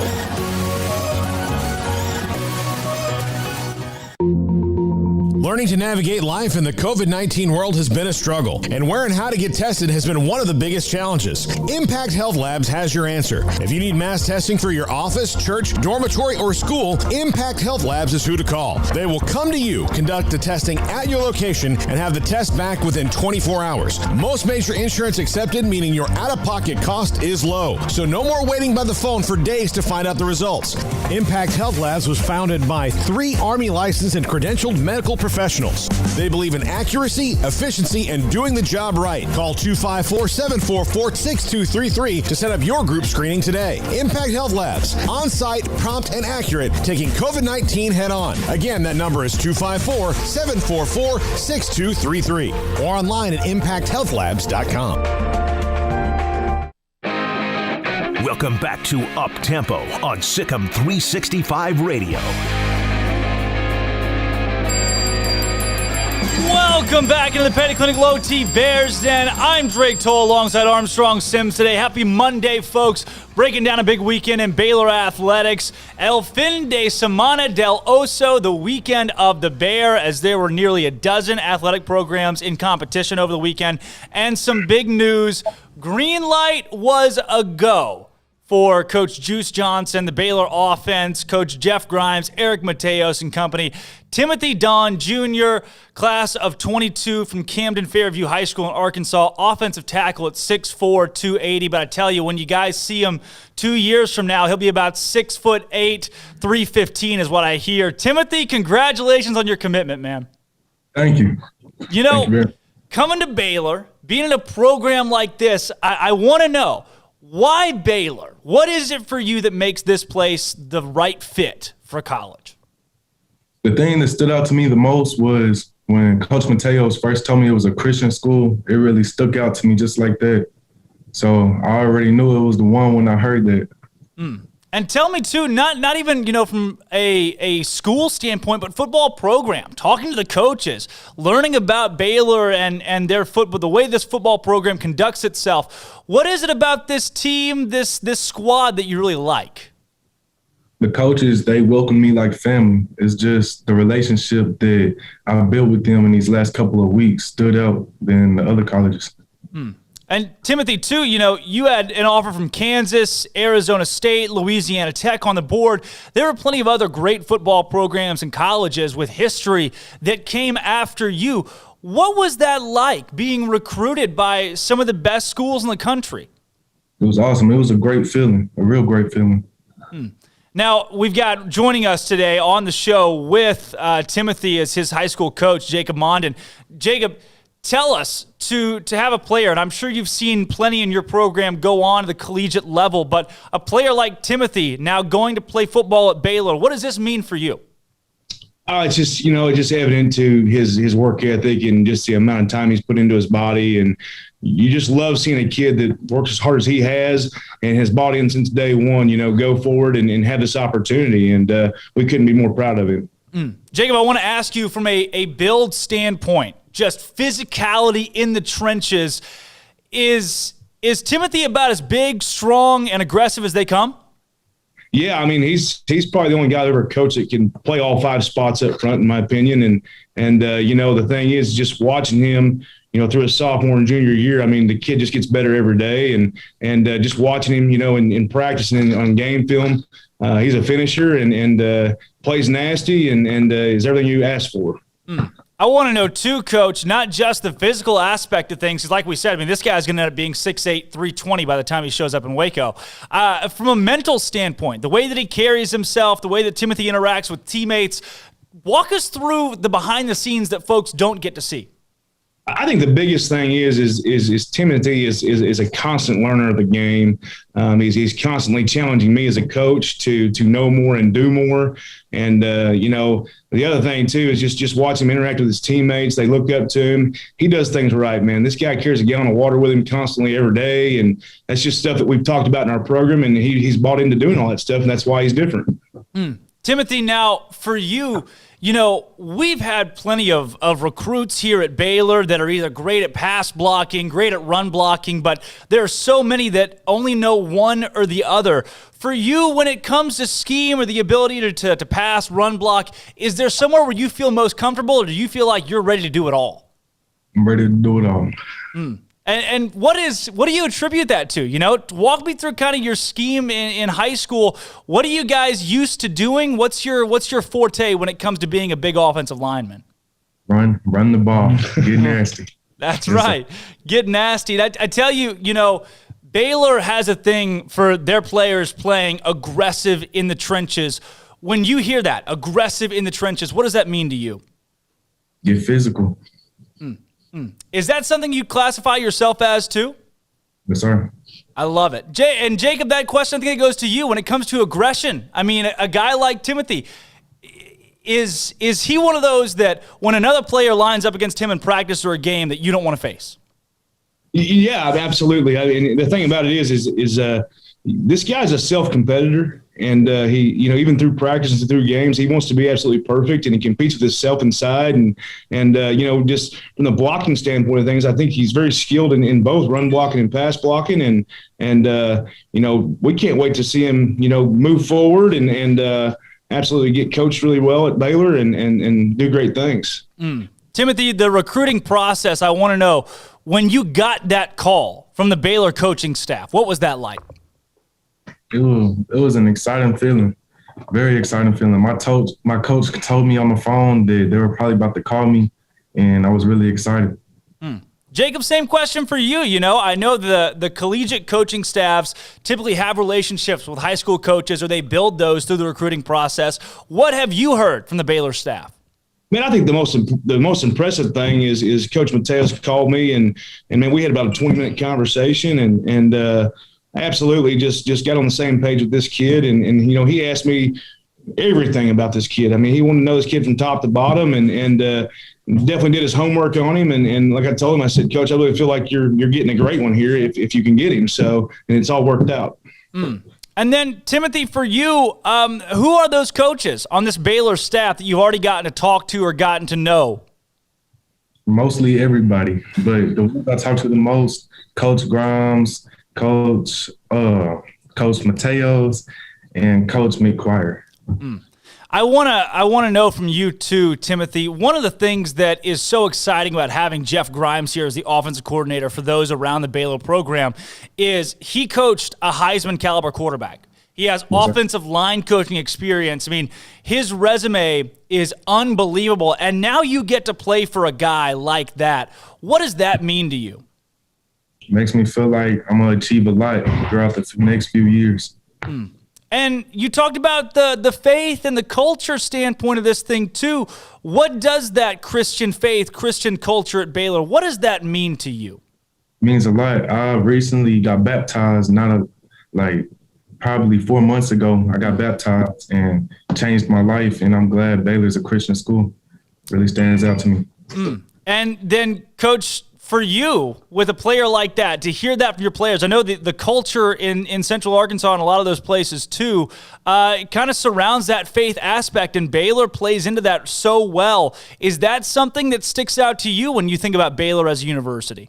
Yeah, I think it's definitely an advantage for them, especially with kids like Tim. It's something they can use on their behalf, and you don't ever. You always hear good things about the university, and I know people have gone there, and I mean, when we talked about this was a big deal for him, and he's taking that step forward in his spirituality and all that stuff, and I couldn't be more proud.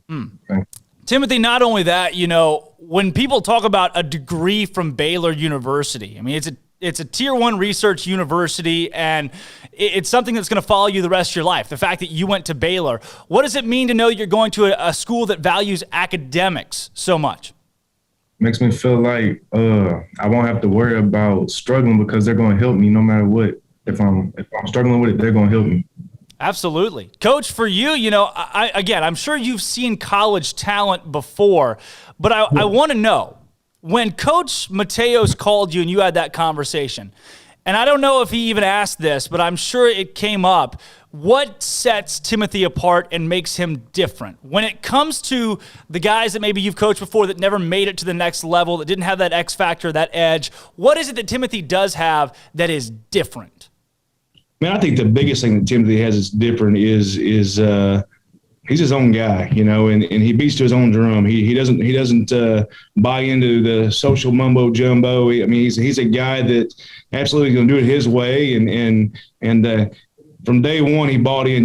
When he was in the ninth grader, he was 190 pounds, and I said, hey, if you want to play as a sophomore, you got to weigh this much. And he came in his sophomore year weighing like 260. So that commitment's there, and he's his own guy, and he's going to do whatever it takes to help his team and his teammates and his coaches have success. And then for you, Timothy, with those offers we talked about, Arizona State, Missouri, seeing Kansas and Ole Miss, was there one thing, maybe a person or a part of the university that you found, one thing that made Baylor different when you were deciding? Yes, sir. It was all the love I got from the coaching staff. I FaceTimed them almost every day as soon as I got out of practice, and they just treated me like family. Wow, I love that. Now, I want to know, too, one of the things that people really overlook sometimes, the fact that guys like you, Timothy, you've got a whole high school football season left to play next year and a lot still left to prove at Camden Fairview High School. What are your goals going into next season personally? To lead the team more, to get my body right for college, and just be a natural leader. And when it comes to competition standpoint, winning games, being competitive, what are the goals that you and this team have set, Timothy? Win state. That's right. Put it right there at the top. Look, I can guarantee you when Kevin Kelly and the Pulaski Academy Bruins meet in their preseason meetings, that's the first thing they bring up too. And Coach, that plays right into you and your program and having a player like this with this caliber. What are your goals then to use a guy like this going into next season? Man, I think that we're going to move him around a bunch next year, and we don't care. We're going to run behind him. He's going to block the best guy every week, and obviously our goals are to win every game we play and win a conference championship, and then in that third season make a run for the thing, win a title. I love it. And what do you expect from Timothy coming into this next season, whether it be on the field, off the field, anywhere? What do you expect from this guy? He's a guy that you don't have to worry about too much, but and we've talked about this. I want him to be a great leader and become a great leader because people are naturally drawn to him. He's infectious, and I want him to use those traits on his teammates here at Camden Fairview and rally that position group and get those younger guys going for depth. And he's got a lot of responsibility. He's got a lot of weight on his shoulders for us because what he can do for us. And, I just want to see the kid keep progressing the way he has. And Timothy, last question for you. What does your coach mean to you? It means a lot. He helped me throughout these past few years. Ever since I met him, he's helped me set goals for myself that I'm thankful for. Well, you guys, thanks so much for joining the show today. It was great to have you on and learn a little bit more about you, Timothy. We're excited to have you here at Baylor, and both of you guys are class acts. Thanks a lot, man. Thank you. Absolutely. Again, Timothy Don Jr., Baylor's newest commitment in the class of 2022, big offensive lineman from Camden Fairview High School in Camden, Arkansas, commitment number 8 for Baylor in the class of 2022. Timothy Don gave his pledge to the coaching staff as the second offensive line commit, joining Bowie offensive lineman Colton Price.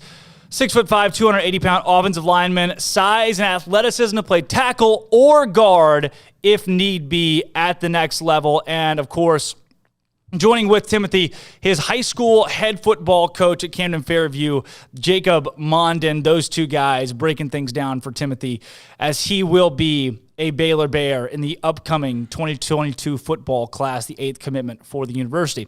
All right. Part 3-star lineman moving on into baseball. From football to baseball, 3-4 win that Baylor notched on Saturday. 4 runs in the top of the 4th for the Memphis Tigers to pull ahead. Goodman. Wow. Deep to center field. Back goes McKenzie to second. 2 runs will score. Bears moving ahead. Digs in against Carson. Will that fall? It might. Down the left field line. Wilbon gets there, but it's too late. Coming around to score is Downey. Into third goes Valdez.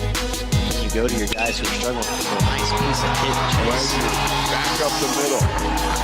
Shane Vogel scores. Bunt for a single in his last at bat.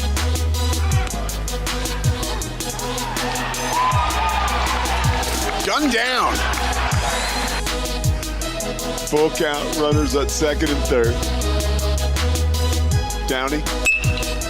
Shot. Look at that. One gets up the middle. Richardson around to score. Following him is Thomas. And a 2-run single. Lead is extended 12-4. Richardson slaps it. That one's fair. Down the left field line it goes. Kicks around in the corner. 1 run around to score. 2 runs around to score.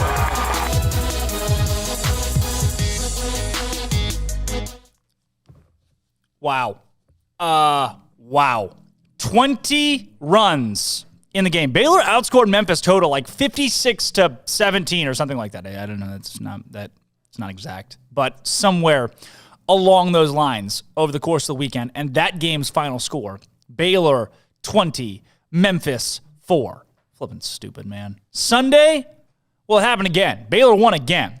Highlights from Baylor's win that they eked out.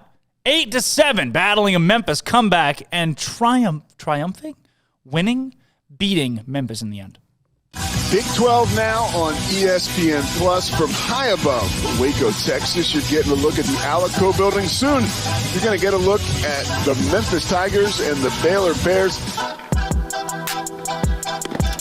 Breaking ball, got him. Playing right field yesterday for Memphis, lost a ball in the sun. Chase Wesner. Yeah, by the way, there is Chase Wesner. He said, hey, man, I didn't screw up yesterday. And that one is kicked away. Gets away from Howell. Downey scores. Red hot out of the gate. There Straight he is. Back up the middle. Possibly another RBI. Play at the plate, maybe? Wesner. There are going to be some deep teams with all types of options. Cardoza-Kendo gets into that one. Uh-oh. Wilbon loses it. And coming around to score is Thomas. Hurst now scores 2 instead of arguably maybe scoring 1. And on cue, Chase Wesner is heating up. He gets that single. And a great weekend for Davion. Came into the weekend hitting 217. And he'll keep it going. 1 run will score. You know, over the course of his next couple years, he may have the opportunity to find his way there. Beautiful play there by Jack Pineda. And we've got a double play as Richardson goes to Wesner. Because a guy throwing in the low 90s has the deception of upper 90s. That's just as good. Struck him out. Driven into left field. Center field. That finds the gap. We'll call it left center to be efficient. Coming around home to score is McKenzie, or third to score is McKenzie. And a double for Pineda with Wesner holding Brooks on first. Driven to third base. 1, 2, and that's the ball game. Cardoza-Kendo makes the play of the day. Woo! The top of the 9th inning, things were dicey. Memphis with a runner on and 1 out, and Baylor says, how about a little double play action? The Baylor baseball team secured its first 4-game sweep since 2011 with an 8-7 win over Memphis at Baylor Ballpark on Sunday. The Bears are now 7-4. Yeah, they started the weekend 3-4. And those 2 losses due to RGV. Not great. Not great, folks. Had the 2 losses at Dell Diamond and the Round Rock Classic. Not great. But they won 4 straight over Memphis. Memphis came in 4-1. They came in 4-1. Memphis is a pretty good baseball program. Baylor won all 4. First 2 innings, the Bears kept the Tigers off the scoreboard, followed with a string of runs, and 8-7 win. Baylor 5-0 at home in 2021. 5-game winning streak, longest since April 23rd to May 4th of 2019 when they won 6 straight. The Bears earned their first 4-game sweep since March 10th through 11th against Louisiana Tech in 2011. Baylor's outscored its opponents this week 46-15. That 5-0 stretch, 46-15, they outscored their opponents. Luke Boyd is 2-2 this season in saves on the year. In the series against Memphis, Trey Richardson hit .533, 8 for 15, had 6 runs and 3 RBI. Jared McKenzie hit .500, went 8 for 16, 8 runs, 1 home run, 1 triple, 4 RBI, and Davion Downey went 6 for 12 with 4 runs, 7 RBI. Pineda walked 3 times in yesterday's game. First Baylor player to walk 3 or more times in a game since Davion Downey against Kansas in 2019. Jared McKenzie finished yesterday 3 for 5, 2 runs, 1 RBI. Richardson, Downey, Wesner ended Sunday with 2 hits apiece. And next up for Baylor, 2 games scheduled on Saturday in Baton Rouge, Louisiana against UTSA at 1 p.m. and then at number 11 LSU at 6:30. That is, again, March 13th on Saturday. So as things sit right now, it'll be Baylor and UTSA, then Baylor and LSU on the road trip in Baton Rouge Saturday. But we talked to Coach Rod, and we got his post-game press conference, some clips from that coming up right now. We talked to Coach Rod, and they said ideally they will not play that series on Saturday, that instead they will try to find a 3-game stretch against somebody out there. They've been sending emails out right now trying to find is there anybody out there to play a 3-game series in Waco, maybe a 4-game series in Waco this weekend to try to get in that groove, in that trend of playing those 3-game stretches instead of having to go and play a doubleheader in Baton Rouge, which is super inconvenient and weird on Saturday. So maybe, just maybe, the Bears will be back at home this weekend, and I'd love to see it because I tell you what, I got to go enjoy some baseball, caught 3 of the 4 games this past weekend on Saturday and Sunday, and I tell you what, it is baseball season in the fullest. The weather's great, and it's a good time to get out to Baylor Ballpark. Hopefully you have that opportunity come this weekend. All right.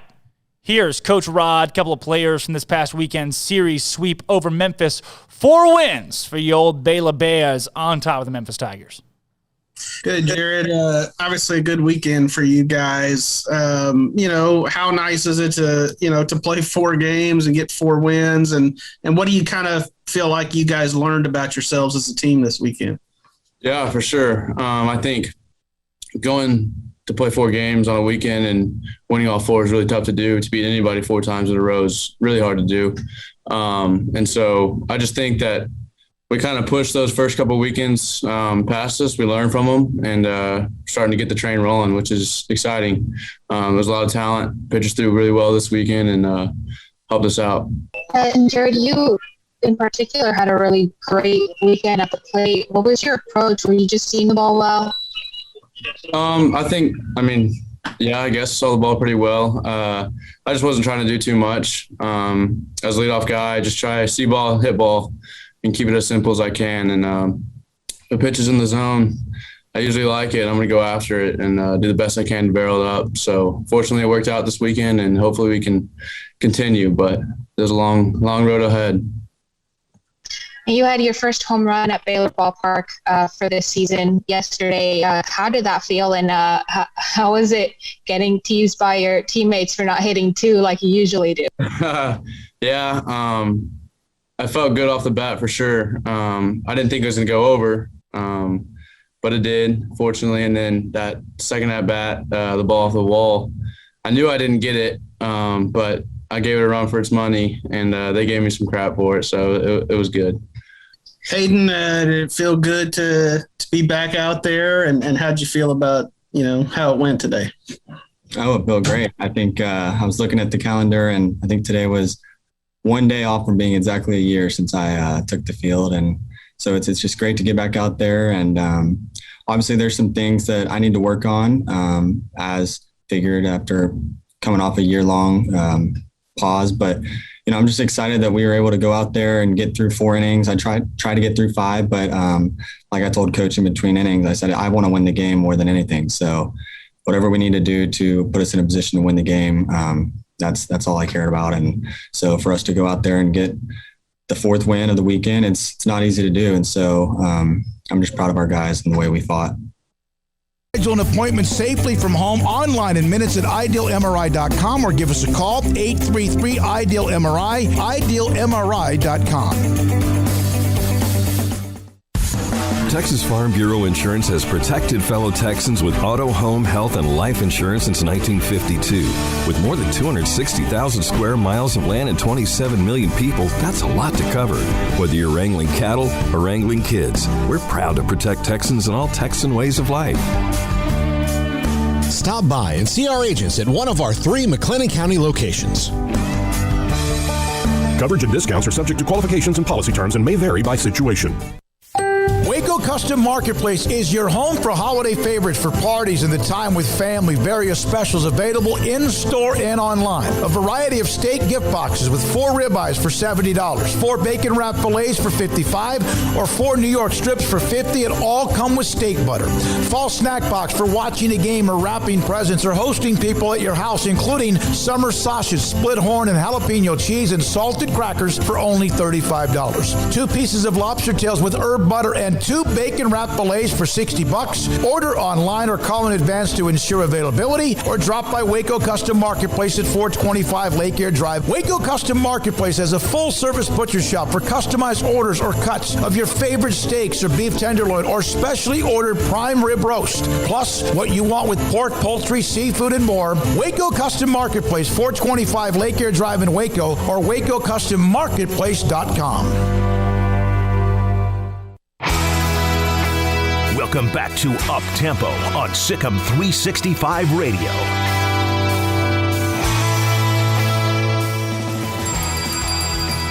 Welcome back into the Petty Clinic Low T Bears Den today.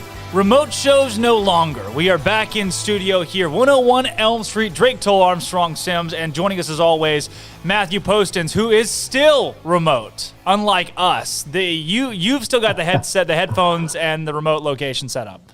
Yeah, I'm remote at my day job till June, so it's been the home life since about mid-March at the Big 12 tournament. So yeah, and speaking of Big 12 tournament, here we are a whole year later. Let's start there, Matthew. You were there. You were in Kansas City when the bottom fell out. What was that like for you? It was pretty surreal. When they canceled everything on Thursday, I walked back to the hotel and everybody was just focused on trying to get out. There were a lot of West Virginia fans in the bar at the Marriott, including Bob Huggins, head coach.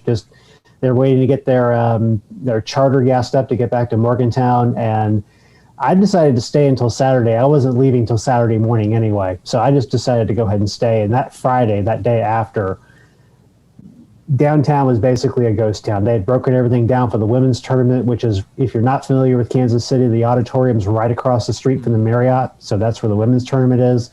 There wasn't anything going on at the men's tournament. I think I was the only person having dinner in the Marriott Friday night.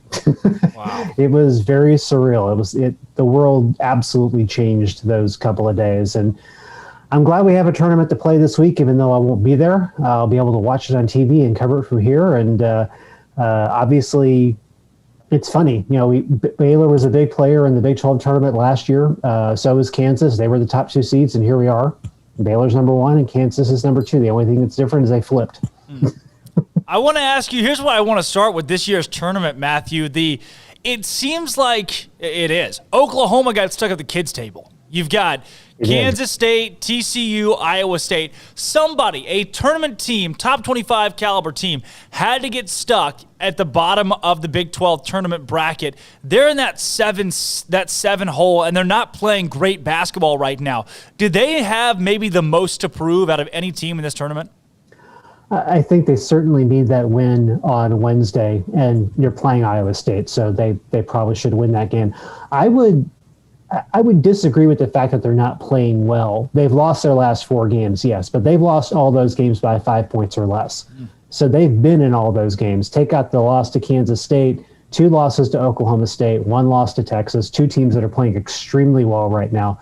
I don't think Oklahoma is that far away from, Texas Tech and Oklahoma State and even Texas at this point. I think they're going to be very competitive with whoever they play in that Thursday game, which it looks like it'll be they're the second game, so it looks like it'll be Kansas. I think they can be very competitive with Kansas in all honesty, but they definitely need that win. Right now there's a difference in bracketology. Palm has them as an 8. Lenardi has them as a 6. They're still in the top 25, so even winning 1 game in the tournament against Iowa State would make a difference. So you have that Iowa State game against Oklahoma, and then really 2 of the bottom dwellers in the conference squaring off between TCU and Kansas State. Is there really anything, a headline that folks should look for in that game? I think it has the potential to be a really fun game. I mean, it's those 2 teams aren't going anywhere as it comes to the postseason, but TCU's going in. I think they've lost 6 of their last 7. But they've got a great freshman named Mike Miles, who's going to be one of the best players in this conference next year. Meanwhile, Kansas State has, I think, won 3 of their last 4, and they've got an extremely young roster that is finally starting to kind of come together these last 2 or 3 weeks. So it should be a fun game. Neither one of them is going to beat Baylor the next day. I just don't see that happening. If they do, that's a monumental upset. And if you do that, you may as well just go win the whole thing and crash the tournament with 11 or 12 wins or whatever you'll have by the end of the week. But I think Kansas State's probably going to win that game. They're the ones that are going to draw the short straw and have to play Baylor that afternoon on Thursday. Now, we heard Scott Drew say it. We'll hear him here in a second with the postgame bites from the win against Texas Tech, that he will not rest starters in Game 1, the quarterfinals on Thursday, that Baylor ends up playing. That was kind of where I was going next. Whether it be TCU or Kansas State, is there an opportunity even for either of those teams to keep it close? Because you remember TCU in Fort Worth had the lead against Baylor at halftime. Yeah, TCU always seems to play Baylor well, no matter how good or how bad they are. It's just, I think that's the rivalry aspect of that. So if I'm Baylor, I'm kind of hoping Kansas State wins, just because even though Kansas State is a good young team who I think could give Baylor a good half of basketball, it's not quite that rivalry aspect of those 2 teams playing one another.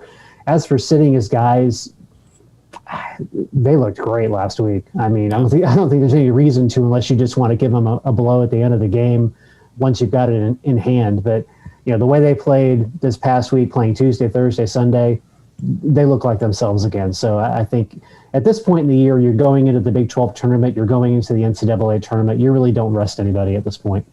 For Baylor, too, and before we get to the rest of the Big 12 tournament and kind of talking a little bit about that, I'm sure you got to see them. Wow, I completely skipped this. But Baylor now Big 12 champions. And I'll tell you, Matthew, people around here expected it coming into this season. Everybody projected Baylor, including the coaches, as the number 1 team in the Big 12. But when it actually happened, when the final buzzer sounded in Morgantown and Baylor really was Big 12 champions, I think there was this certain aura or feeling that swept over the program and the fan base that, wow, like years and years of being not very good. And then the Scott Drew era starts and you climb your way to Big 12 champions. It was huge. What do you make of that? Baylor winning the Big 12 Conference Championship in the last week for the Bears. Yeah, I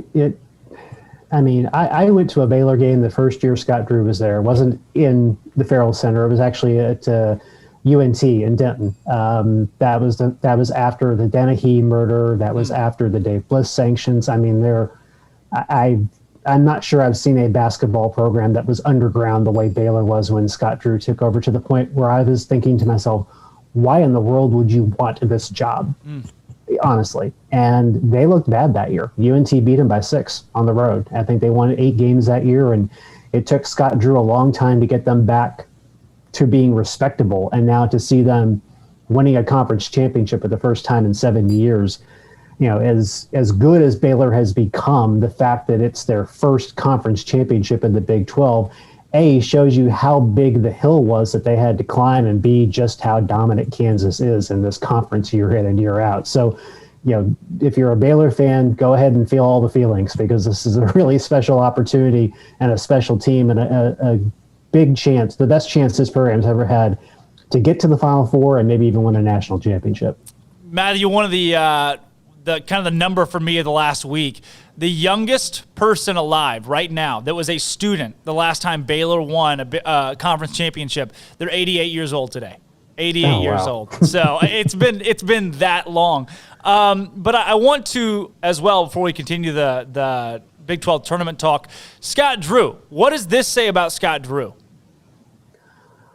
I think it tells me that he's probably one of the 5 or 10 best coaches in the country. And I think you could have made that case for him a few years ago. I think wouldn't surprise me at all to see him on some, hot coach job list just because Baylor's not a blue blood kind of program. But, if you're talking about hand in glove, he fits that program and he fits that culture, I think, better than any other coach in the conference right now. He does everything right. He recruits great players. They've got a great class coming in next year. So even if, Jared Butler and Davion Mitchell decide to go early and Maceo Teague and Mark Vital don't take their additional year of eligibility and decide to move on, there's still plenty of talent coming in. He's built something sustainable there at Baylor, not just sustainable to be competitive, but to be sustainable and competitive at a high level. And then how about Maceo Teague? I mean, when we typically talk about Davion Mitchell and Jared Butler, and Mark Vital is a pretty constant name that comes up. But Maceo Teague's a guy that he's mentioned. People mention Maceo Teague, but not to the tune of 10 3-pointers, 10 of 12, and 35 points. How about that? Yeah, I was like, save some for the postseason, dude, because you're going to need it. I was watching that game Sunday afternoon, and I had my all Big 12 team will be out, I think, tomorrow on the site. And, lots of Baylor kids in there, obviously. And I'm watching that game thinking to myself, did I slot Maceo Teague in the right place? Did I slot Davion Mitchell in the right place? Did I slot Jared Butler in the right place? And, you can't go wrong with having all three of them on your first team. Not all three of them are on my first team, but it shows you the depth and competitiveness of the guards in this conference. You could easily make a case for 10 different players to be on the first team. And those three have driven their success the last couple of years. Davion Mitchell's improvement's been incredible. I think Teague has probably been the steadiest of the three throughout the last 2 years. And I think that's part of the reason why people may just not always acknowledge him the way they should. He gave them a nice reminder on Sunday of why you should always keep up with him on the floor. I want to ask you, too, Baylor finished an unbelievable 15 of 24, 15 made three-pointers is already a lot in college basketball. But to shoot 15 of 24 against a Texas Tech team, Chris Beard and this squad pride themselves on defense, and they've been able to defend pretty well in the Big 12 this season. And that's one of the reasons they got to a national championship a couple of years ago. And Baylor comes out and goes 15 to 24 behind the arc, which was overshadowed by Maceo Teague's performance. Obviously 35 points, 10 3-pointers. What does that say about this Baylor team? Is that more toward Baylor and their ability to shoot, or Texas Tech and their lack of defense, or just 15 or 24 from deep is stupid good? No, I think that's emblematic of the fact that you've got 5 players in that team that shoot better than 40% from the three-point line. The 3 guards, I think Mayer's in there too. I think Flagler's in there too. You're not going to find a team in the country with 5 players that can shoot better than 40% from the three-point line. And that's probably their biggest strength going into the postseason, is that they're going to force defenses to stretch to keep up with them because they've got range from 3 to 4 feet beyond that arc. And that's going to open up things for their inside players too, especially a guy like Meyer who can shoot the three, but at 6'7" can also drive to the basket. He had a great game against Oklahoma State. We really don't even talk about that at all coming off the bench. 18 points, was fantastic in that win, and he had a good game off the bench, I think, against West Virginia too. So there's a guy who would probably be starting for most Big 12 teams, but on this team he's a backup because they have such good guards. But I think they shoot like that. If they shoot like they have all season from the three-point line, anybody's going to have a hard time beating them, including Gonzaga. Is there a certain part of this Baylor team, an aspect of this squad, that still has a big question mark near it, or that you see they're lacking in headed into the Big 12 tournament?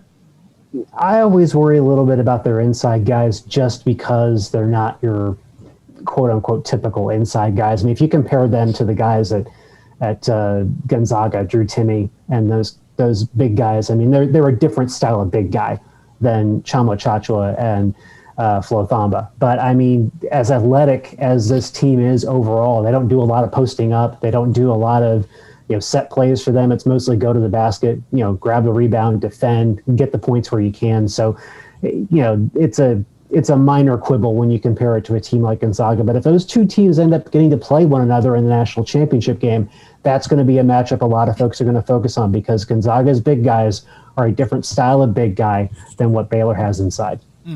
Moving back into the Big 12 tournament, what we'll see on Thursday. Thursday's going to be a huge day. You're going to have 3 matchups between ranked teams in the conference. I mean, I say somebody, 3 really good basketball teams are going to have to go home on Thursday and start preparing for the NCAA tournament. When you look at matchups between Texas Tech, Texas, West Virginia, Oklahoma State, Kansas, Oklahoma, does one of those stand out more than any other? And what do you look forward to Thursday's slate? That's the whole reason I took Thursday and Friday off from work. Still watch. Look at Kansas all the way to the 6th spot, Texas Tech. Is there any difference between the 2 seed and the 6 seed, whether you mix all those teams around? I mean, it feels like those seeds just don't matter. No, they really don't. I mean, there's very little difference between Kansas all the way down the line to Texas Tech. I mean, you can sit there and quibble a little bit. Kansas doesn't have a lot of depth. Texas Tech is not a high-level scoring team. Texas can be a little bit inconsistent on the front court.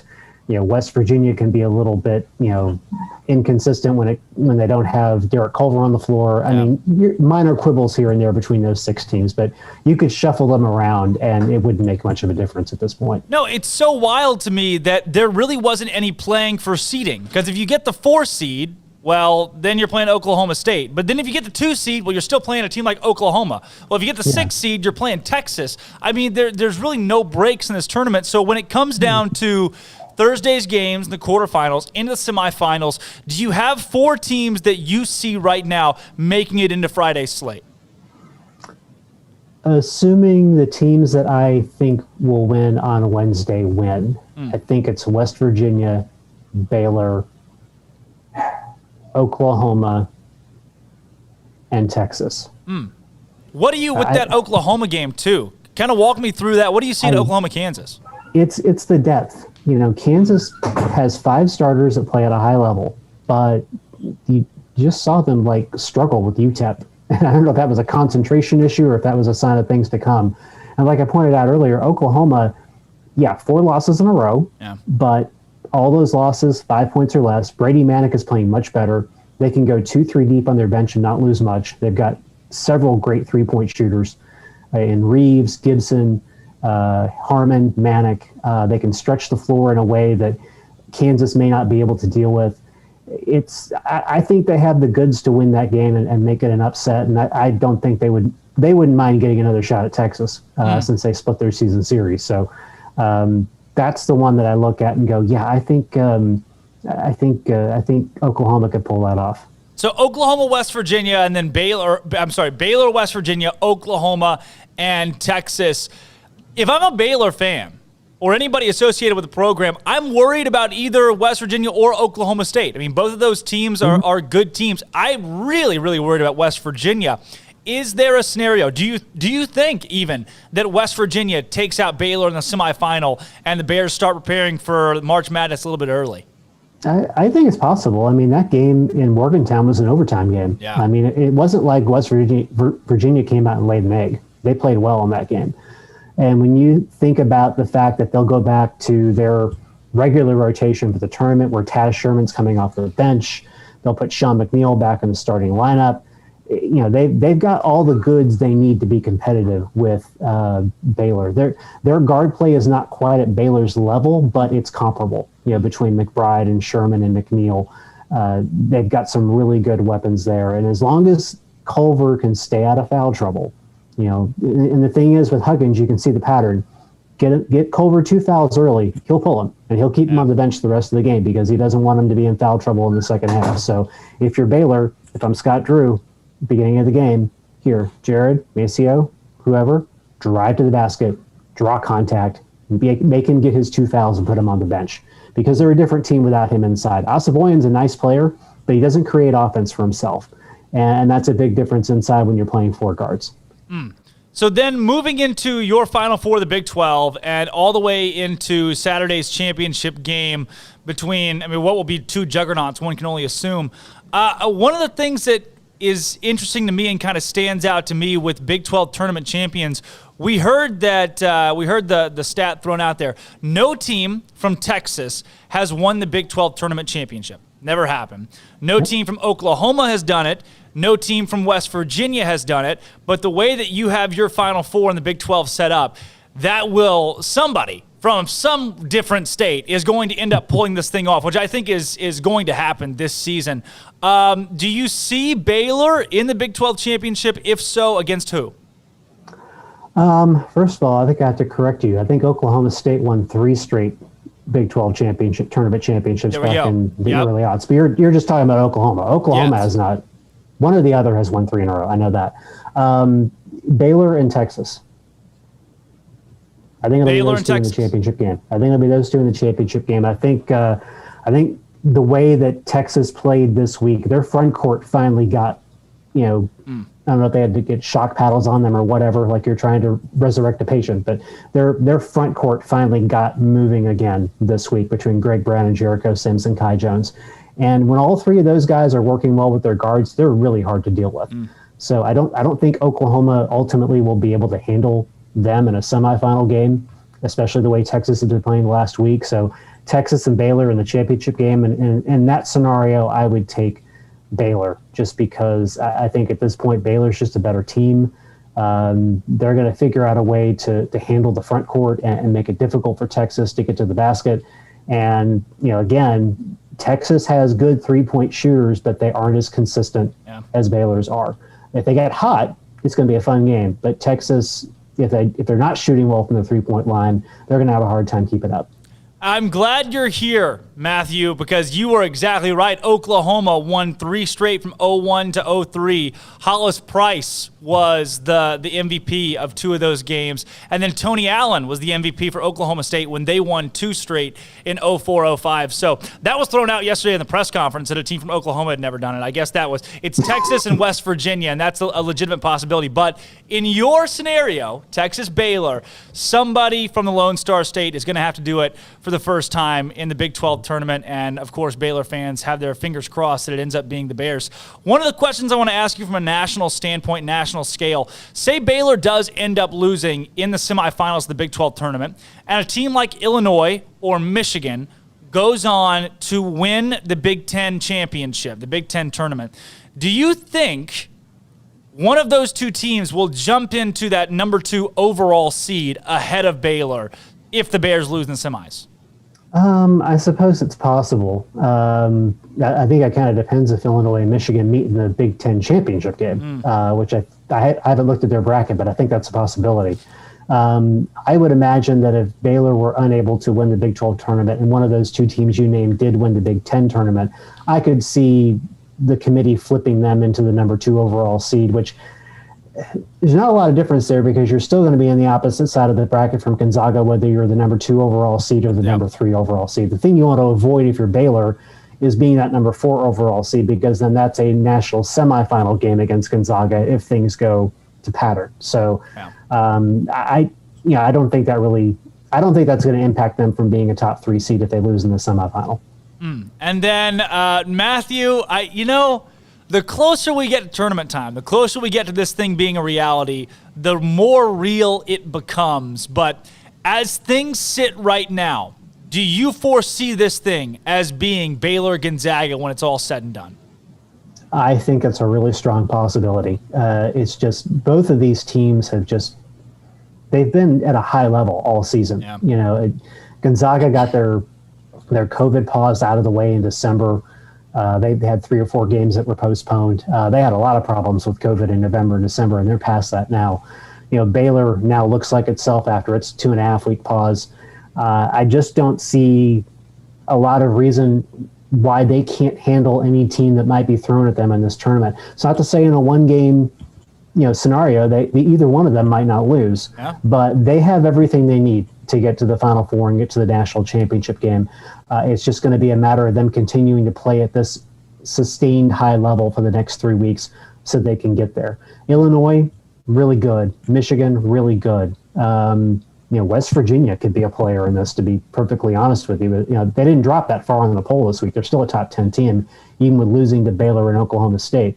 There are a lot of teams that could get there. And because it's going to be in Indiana and there's no travel and there's limited fans and the atmosphere is going to be different, it's really hard to describe how these different teams are going to deal with this environment. I mean, you're playing in an Assembly Hall and Purdue's Arena and a convention center there in Indianapolis. So it's going to be a different kind of tournament, and I'm interested to see how teams are going to react to all those differences. But mentally speaking, Baylor is certainly equipped to handle all that. And then, Matthew, before we let you get out of here, Bear Games questions of the day. I see you got a fresh haircut since the last time we talked to you. And that's where our question is. If one Big 12 coach could cut your hair, who's it going to be? Oh, gosh. Well, it's not going to be Shaka because it's either going to grow it out or shave it off. That's what we said. That's what we said. Anybody but Shaka. Yeah, it's not going to work. Goodness gracious. Bob's not going to care.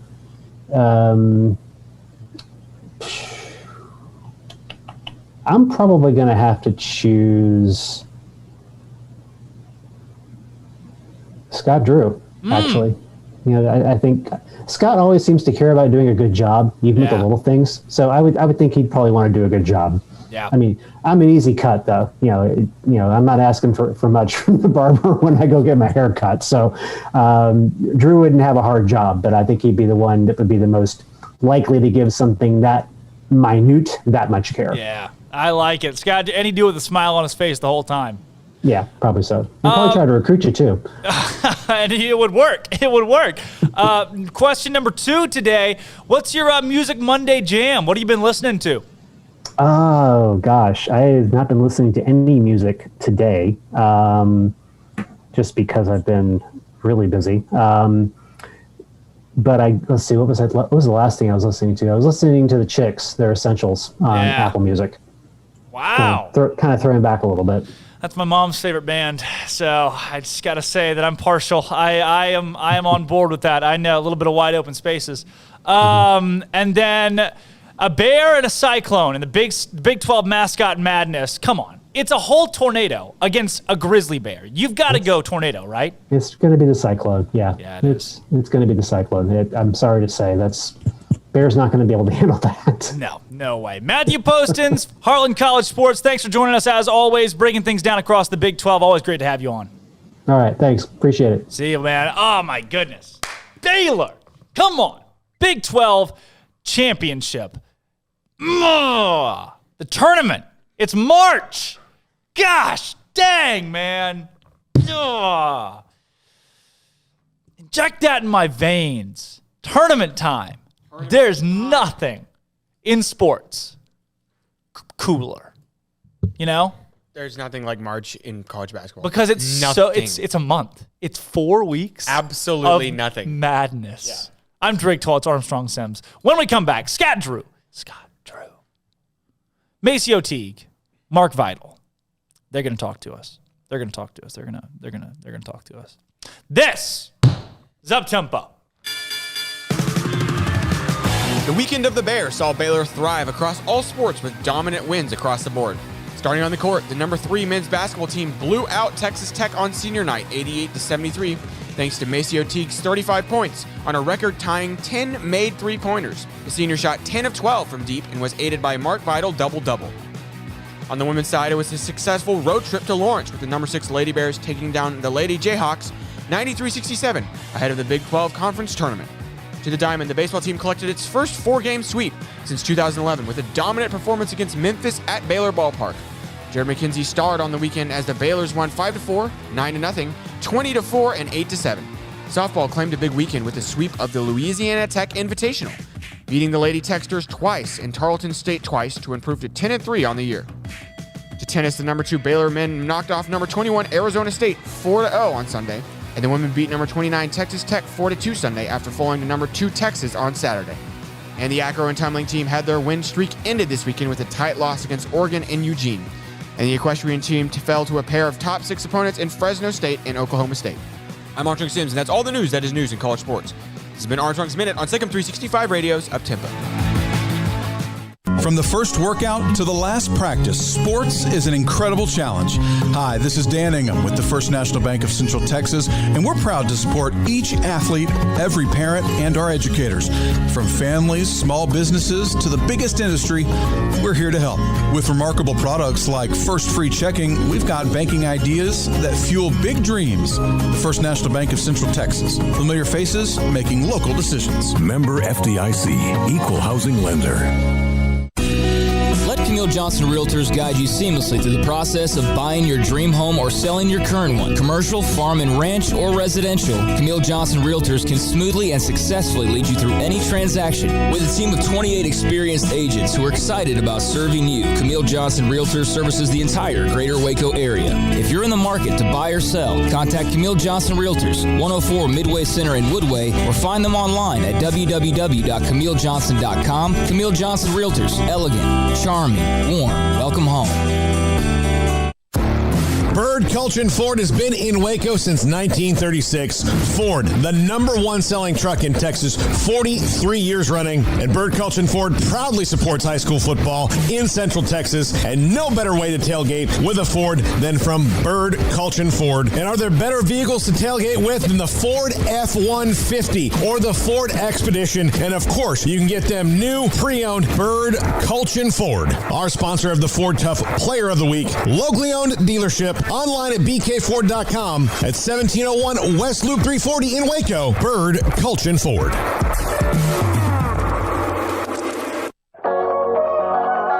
The holidays are here, and I have a simple question for you. Will you weigh as much more or less than you do right now when the holidays are over? Why not end the year in better shape than when you started and create momentum for 2021? Waco Regional Tennis and Fitness has numerous options for stocking stuffer gifts with gift cards for gym or tennis membership, fitness merchandise, tanning, massage, tennis lessons, and personal training. Perhaps a gift for a client, a family member, or a friend. You just need to walk through the front door to change your life. Waco Regional Tennis and Fitness with personal trainers Christy London and Randall Corley. 40-plus group exercise classes, including twice-a-week boot camp. Spacious, clean workout room, free weights, Cybex cardio equipment, and no intimidation. A tremendous camaraderie and family atmosphere. So get the best and healthiest Christmas gift you can for someone or yourself. It's time to react today, not tomorrow, at Waco Regional Tennis and Fitness on Lake Shore Drive in Waco.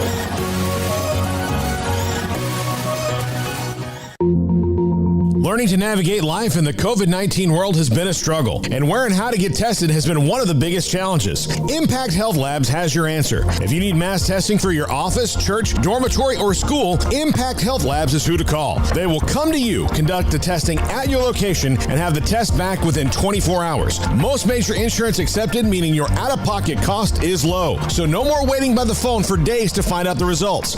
Impact Health Labs was founded by 3 Army licensed and credentialed medical professionals. They believe in accuracy, efficiency, and doing the job right. Call 254-744-6233 to set up your group screening today. Impact Health Labs, on-site, prompt, and accurate, taking COVID-19 head-on. Again, that number is 254-744-6233 or online at impacthealthlabs.com.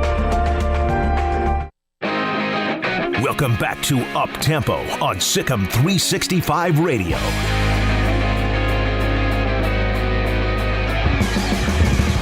Welcome back to the Petty Clinic Low T Bears Den. It is March, folks. It is mad. Holy mess, guys. Wow. I am just so fired up on the fact that March Madness is right here. Listen, if you are tuning in this show to hear about football and recruiting and all that, we'll do it. We'll do it. We'll talk about it. But it's March. It's March, baby. It's Champ Week this week. Holy mess. It's Champ Week. Next week. Well, okay, next Thursday. Oh, that all 3. All 3 will be Gabe's. All 3 TVs will have games starting at noon, like 11 or noon. I won't even really be paying attention to the show. I won't be paying attention to the show. I'm going to go to apologize now. What's happening in the games. Man, Chiozza. Remember Chiozza's little floater for Florida to beat Ohio State? Like, when I think about recent March Madness moments. Oh, yeah. Think about the most random one. I got a random one. What? Jesperson from Northern Iowa nailing a half-court shot to beat Texas. Yep. In like the round 1, maybe. Yep. Only to go on to lose in round 2 to Texas, because my random moment that I was thinking of was also Northern Iowa. Really? Up by 12 with 54 seconds to go. Yes, to Texas A&M. They lose in overtime. Man. Unbelievable. Holy crap, man. March, mad. I was telling you right before when we were at the break. So how my family does it, we have, obviously, it's a big deal. Picking the March Madness teams. We have an actual trophy. You get your name on it, right? And we have it going back to like 2001. And but we do it round by round. Oh. So you pick the first round, and then when the first round ends, then you pick the second round. And that way, you're engaged all the way to the end, right? And the points double, right, every round. Yeah. But so like you're not, because most times you're in a bracket group and it's great and you create your brackets and then you get to the end and the Final Four comes around and everyone's teams are all out and no one cares anymore. But like if you do it round by round is the way to go, because then you're in. The only thing about that is you have to be in constant communication, because you have Friday night ends. All right, everyone get your picks in before the games start tomorrow morning, right? It's crazy to me. But March, I mean, there is literally nothing like March Madness. Like asking somebody, like, hey, how's your bracket doing? And like, oh, man, I went 15-1 in round 1. What? But there's always that one game. There's always the 2 seed you're super confident in. You're like, oh, there is no way that round 1 Alabama loses to Morehead State. Not a chance. I've got Alabama going to the Final Four. And then, like, every bracket you pick it. Yeah. And then you're like, oh, that's not good. Yeah. That's not good. Or like UMBC. That was crazy. That was impossible. I was with a guy who didn't really understand basketball when we were watching that. It was just me and him. The improbability. And I was like trying to explain to him how big a deal this was. Yeah. All right, we got Bites from Scott Drew, Davion, or Scott Drew, Maceo Teague, Mark Vital. Here we go. Could you have had a better senior day? I couldn't, man. I try to put everything I had left in the tank into that. And a lot of people was doubting me at one point, saying that they felt that I lost it and they felt that I didn't have the energy. And I try to put everything into this moment right here. And, man, it's amazing right now. It's an amazing feeling. You know, and that's good momentum going into the next, the tournament and the NCAA tournament also. But, man, today was a special day for me and Maceo and Mark Patterson. Mark, any chance you'll come back for a 6th year? Man, I wish, man. I'm gonna keep it honest with you guys, man. I think I did all I can for Baylor, man, and I put so much sacrifice, blood, sweat, and tears into it. I mean, I think I did everything I can, and I'm ready to go to the next level and, pursue whatever I got next. But I got unfinished business still to do here, but nah, man, the villain not returning, man. I'm sorry. Hey, Mark, you talk about giving everything you got today. There was one particular play I wanted to ask you about. I think you probably know which one, the one going out of bounds and getting the ball back from one of those threes that Teague hit. Just talk about that whole play and then talk about what Maceo did all day. So, man, I knew Maceo was going to have a special game because he felt that and shooting around that the hoop was super big from the jump. And that particular play right there, man, like, I know for a fact if I didn't give it my all on that play knowing I can get it, I would have been sick. I would have been mad right now because I know I can get that ball, and I had to get it. And when I got it and I threw it to Maceo, what better way to throw it to a senior? And he hit it was crazy. And then the whole building went crazy. That particular play right there, I had to go into my Rodman mode, Dennis Rodman, the worm mode, and, go ahead and get that ball because I know I can get that. And I can prove a lot of people that I'm still the villain and everything like that also. You did have a double-double, though, your first of the year, third of your career, I believe. Yeah. And you got it with the dunk. You got your 10th point with the dunk. Same way I came in. I came in with a dunk. I finished with a dunk. And, man, that's crazy, man. Like, I understand I ain't got that juice like I have right now because it's an emotional moment, man. It's crazy, man, because these guys put so much work into it. And Devonte told me that he going to give me that double-double. And that next play, he threw me that alley and I dunked it. And I pointed to my family that came from Louisiana, my mom, my dad, and even Coach Drew, because I knew that right there set the tone for me, knowing that I did all I can do. That put that closed the book right there. Thanks, Mark, for your time. Really appreciate it. I got a question. Hey, How does it feel to get 10? You tied the history and 3-pointers. Can you please tell the people how that feels? It felt great. A lot of the work I put in seemed to pay off tonight, but shout out to the guys on the team. I mean, they kept finding me, kept telling me to shoot the basketball. Flo set great screens. Mark saved one, got me a 3. Jared found me on the opposite side of the floor. Davion found me. Guys on the bench was yelling at me, telling me to shoot. So it's a lot of thanks goes to those guys. No better way to go out, huh, bro? A national championship. Maceo, could you have imagined a better senior day? Not a better one. I feel like everybody was involved. A lot of guys got shots, and just felt like we did a great job sharing the ball. So I'm happy for everybody as a unit. And we're going 14-0 at home. It's never been done here. Well, it has in like 1940 something. I don't really know, but just happy for the guys, like the coaches who've been here, built the program from the bottom, and just happy for my teammates. How special was that, Maceo, when Mark saved that ball in bounds and you made the 3? Yeah, that was. I think that might have been my favorite play of the game. I just saw Mark run into the corner, and I was yelling at him, so he saved it right there to me, and I just turned around and shot it. And I think the coaches and stuff were surprised that I shot it, but when it went in, there's no questions to be asked. Like Coach Drew, he'll be happy about it in the film or whatever. So as long as it goes in, that answers everything. Maceo, when you look back, obviously you met with some NBA teams this summer and decided to return. How happy are you now with that decision to come back to Baylor? Really happy, mainly because we're winning as a unit. It's just not about me.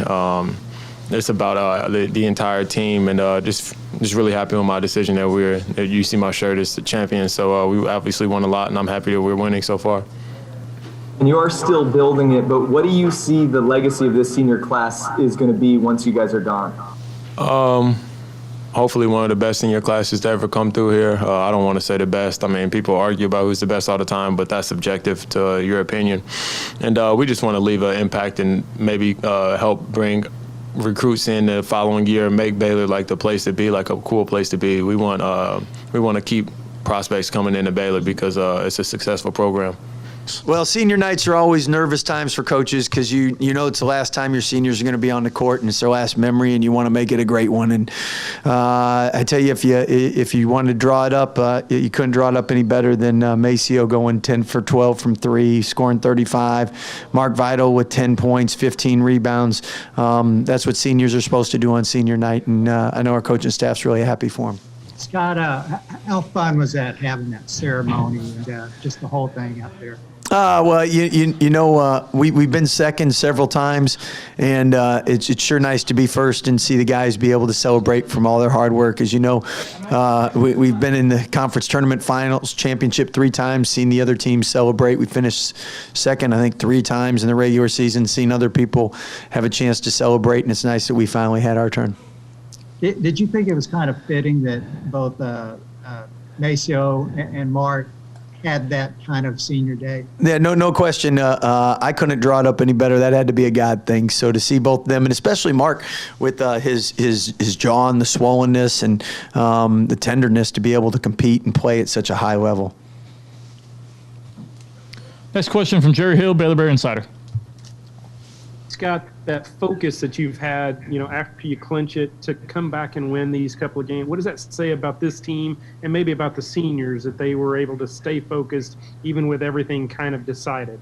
No question. Their toughness coming back, being able to win against Iowa State, compete against Kansas, to win at West Virginia, and then to beat Oklahoma State on a short turnaround. And again, you look at it, Texas Tech had won 3 in a row, which was, I think, the longest win streak in the Big 12. Oklahoma State had won, 5 in a row. Kansas was on a real hot streak. And so we've been playing teams. West Virginia was on a roll. So we've played teams that have really been hitting their stride, and the toughness of the guys to, one, play when we were coming back and get wins, and then once we clinched it, to be able to concentrate and focus and be determined, because in the Big 12, if you don't have that toughness, you're not winning. And for the guys to do that shows their maturity. Scott, you had a pretty good view of it. That play where Mark saved it from going out of bounds and kind of finished the Maceo. Can you talk about that play? Yeah, that was an amazing hustle play, and two seniors leaving all out on the Ferrell Center, and first time being undefeated since 1948. Plays like that will get it done. So hopefully Sports Center recognizes that one. Scott, what was that like for you personally?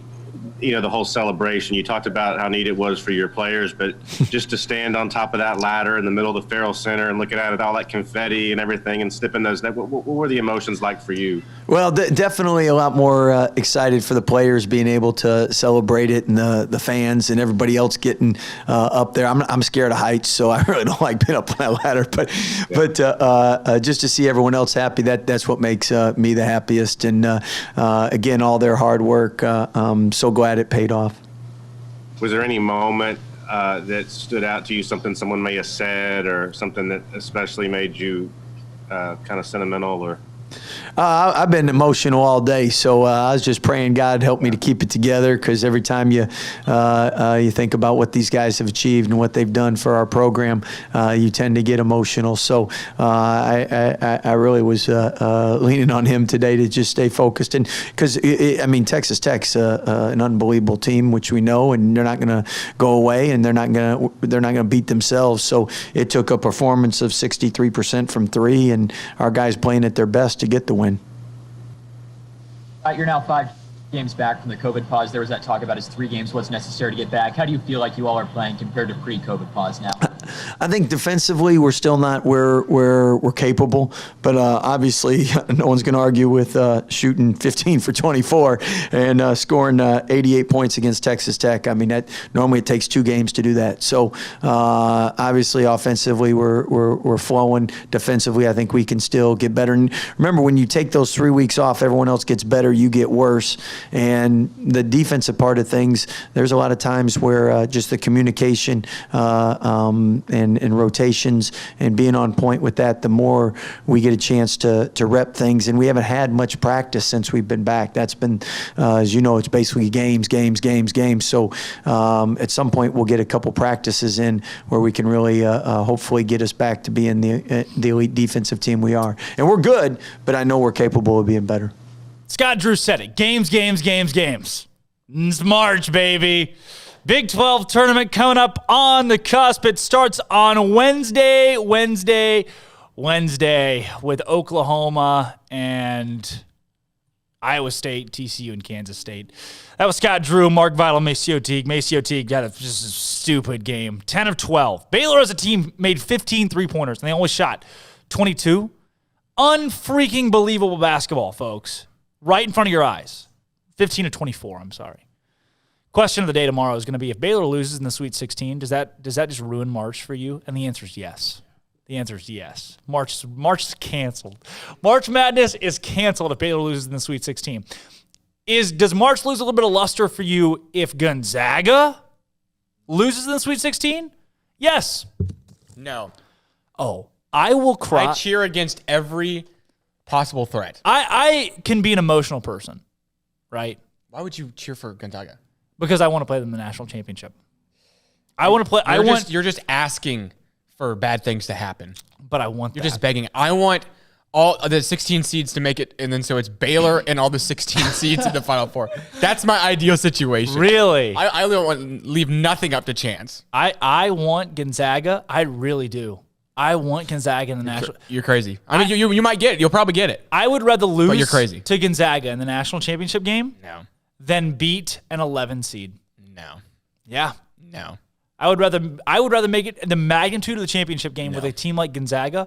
Hey, you want to know what? No. Hey, you want to know what's really crazy? Think about next year. Full arena. Baylor's got another chance. Jeremy Sochan, those guys. Langford. Oh, they definitely. See that? Yeah. Yeah. They may do it again next year. This year just feels such a lock, though. You know, Baylor was number 1 in 2017, but it didn't feel like they were gonna win a national championship. That was a weird year. This year, it's like, yeah, it should probably happen. Check this out: Memphis, Houston. They got the pressure on the ball, which I like. Sasser to midcourt. That's Mark at the buzzer.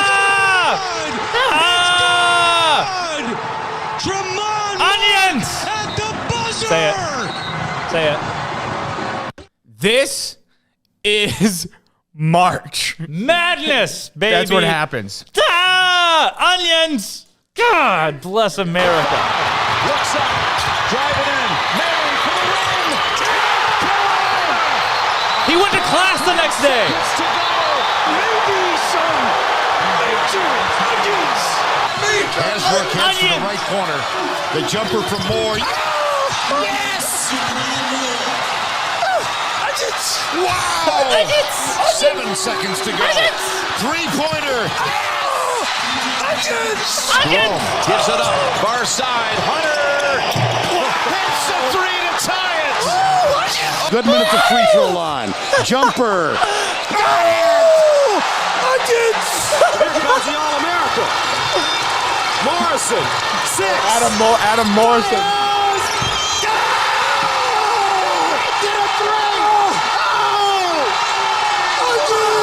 Guard. Over help. Open look. Goes. Hits it. Really? Onions. 5 in the game. Rashad Anderson with Appleby. Oh, onions. Goodness. All right. What? Onions. We got to do celebrity birthdays today. I could watch that all day. Oh, gosh, man. You know what I Watch hated? that all day. I hated Michigan State losing to Middle Tennessee. That'll forever be my least favorite upset. Forever. That was the craziest tournament. That was the year that Oklahoma went to the Final Four. Buddy Hield. That was a nuts tournament. Was that 2017? 2016 or 17? 2016. Yeah, it was 2016. Steven I was there. Crazy Stephen F. Austin run. The Villanova. That was the Nova buzzer beater championship. Yeah, that's what I'm saying. That tournament is the best tournament I've been alive for. I disagree, but only because I'm a UNC fan. Wichita State's run. My favorite Cinderella run, Florida Gulf Coast. Was that the year that it was? No. Oh, or Loyola. The problem with the Loyola is everybody knew it was going to happen. The Final Four that year was North Carolina, Villanova, Oklahoma, and Oregon. No. South Carolina. Yeah. No. Yes. Was it? Who did North Carolina beat? I can't even. Sindarius Thornwell, South Carolina, I think. Maybe not. No. Well, I don't know. Who knows? Is that 2017? That might have been 2017. 2017 might have been North Carolina, Gonzaga, Oregon, and South Carolina. I know. I want more time, but they won't give it to us. Okay, yeah, we have to. I keep asking for a 4-hour show, and they won't. Kat Von D, the tattoo artist. Happy birthday, Kat Von D. Oh, my gosh. 50. 39. She hates you. She's not giving you any tattoos anytime soon. James Van Der Beek. James Van Der Beek. Van Der Beek? Yep. 60. 44. No clue. Stamper. No clue. Hardly know her. Stamper, the YouTube star. Stamper. 20. Hardly know her. 38. Wow. 38. Yep. Why? Okay, literally no one has a birthday today. I kid you not. This is the worst one. Juniper Scott. Family member. Juniper Scott. Juniper is listed as literally just family member. I have no idea. 30. 4. She is 4. 4. Yep. 4. Lester Holt. Lester. Lester. I don't know. 55? 62. Lester Holt. Okay. Kenny the Jet Smith. Kenny the Jet. I could try to do math here, but I'm not going to. I'm going to say he's 58. 56. Kenny the Jet. Kenny the Jet, UNC player. I'm going to Mickey DeLenz, James Vanderbeek, literally. Aiden Quinn, Mickey Dolans. Mickey Dolans is the #1 most famous person born today. I don't know who that is. I don't believe James that. Vanderbeek. Kenny the Jet Smith's more famous than George Coleman, jazz saxophonist George Coleman's 86 today. Wow. Bassist Randy Meisner Meisner is 75. Peggy Meisner? March. Meisner. And then Supreme Court Justice Oliver Wendell Holmes. Okay. Nobody. If you were born today, I'm sorry. May I award you no points. March 8th. May God have mercy on your soul. This day in sports history. You know what I bet happened? Grand National. The 27th one, to be exact. 27th 27th Grand National. Captain Henry Coventry wins aboard French outsider Alcibiade at 100-7 odds. Yeah. 1857. No, 65. Makes me think that the Grand National probably doesn't take place in America because in the middle of the Civil War, you think they were like, let us put our differences aside for the 27th Grand National. I think that's an accurate assumption. I think it probably isn't. Let's see. Hold on. you keep going. Babe Ruth signs a 2-year contract for $160,000 with the Yankees. Oh, man. I don't And GM Ed Barrow 20. predicts that no one will ever be paid more than Babe Ruth. 20. 1930. 30. The 27th SEC Men's Basketball Tournament. That's held in Liverpool. Grand National. SEC Men's Basketball Tournament? Oh. Grand National. SEC Men's Basketball Tournament. 27th. Kentucky beats Alabama by 11. 2017. 86. The 7th Big East Men's Basketball Tournament. St. John's beats Syracuse 70-69. And yes, Jim Boeheim was coaching the Syracuse team. This is before he killed a man. Then I'm going to go 2009. 1986. 45th ACC Men's Basketball Tournament. Number 4 North Carolina beats number 1 Duke 83-68. When? Wait. 2015. 98. Okay, these are in the 90s. 98. And then BNP Paribas Open International Tennis Tournament in Indian Wells, California, dubbed the 5th Grand Slam, is canceled due to concerns surrounding COVID-19 and the safety of participants and attendees. 2020. ICC T20 World Cup Women's Cricket. Melbourne, defending champions Australia, beat India by 85 runs. Beth Mooney, 77 no, player of the series. Alyssa Healy, 75 off, 39 balls, MVP. Crowd, 86,174. 2017. Also 2020. Really? A year ago today, 86,000 people gathered in Melbourne. That was not a good idea. No masks either. 0 masks. Well done. You caused this. Well done, everybody. BNP Paribas Open International Tennis Tournament in Indian Wells, California. I'm Drake Toll. It's Armstrong Sims. We go another hour if we could, but we can't. We just simply can't. We'll do it again tomorrow, 11 a.m. I'm Drake Toll, Armstrong Sims. This all right here, I'll see you back again tomorrow. Zios this is Up Tempo.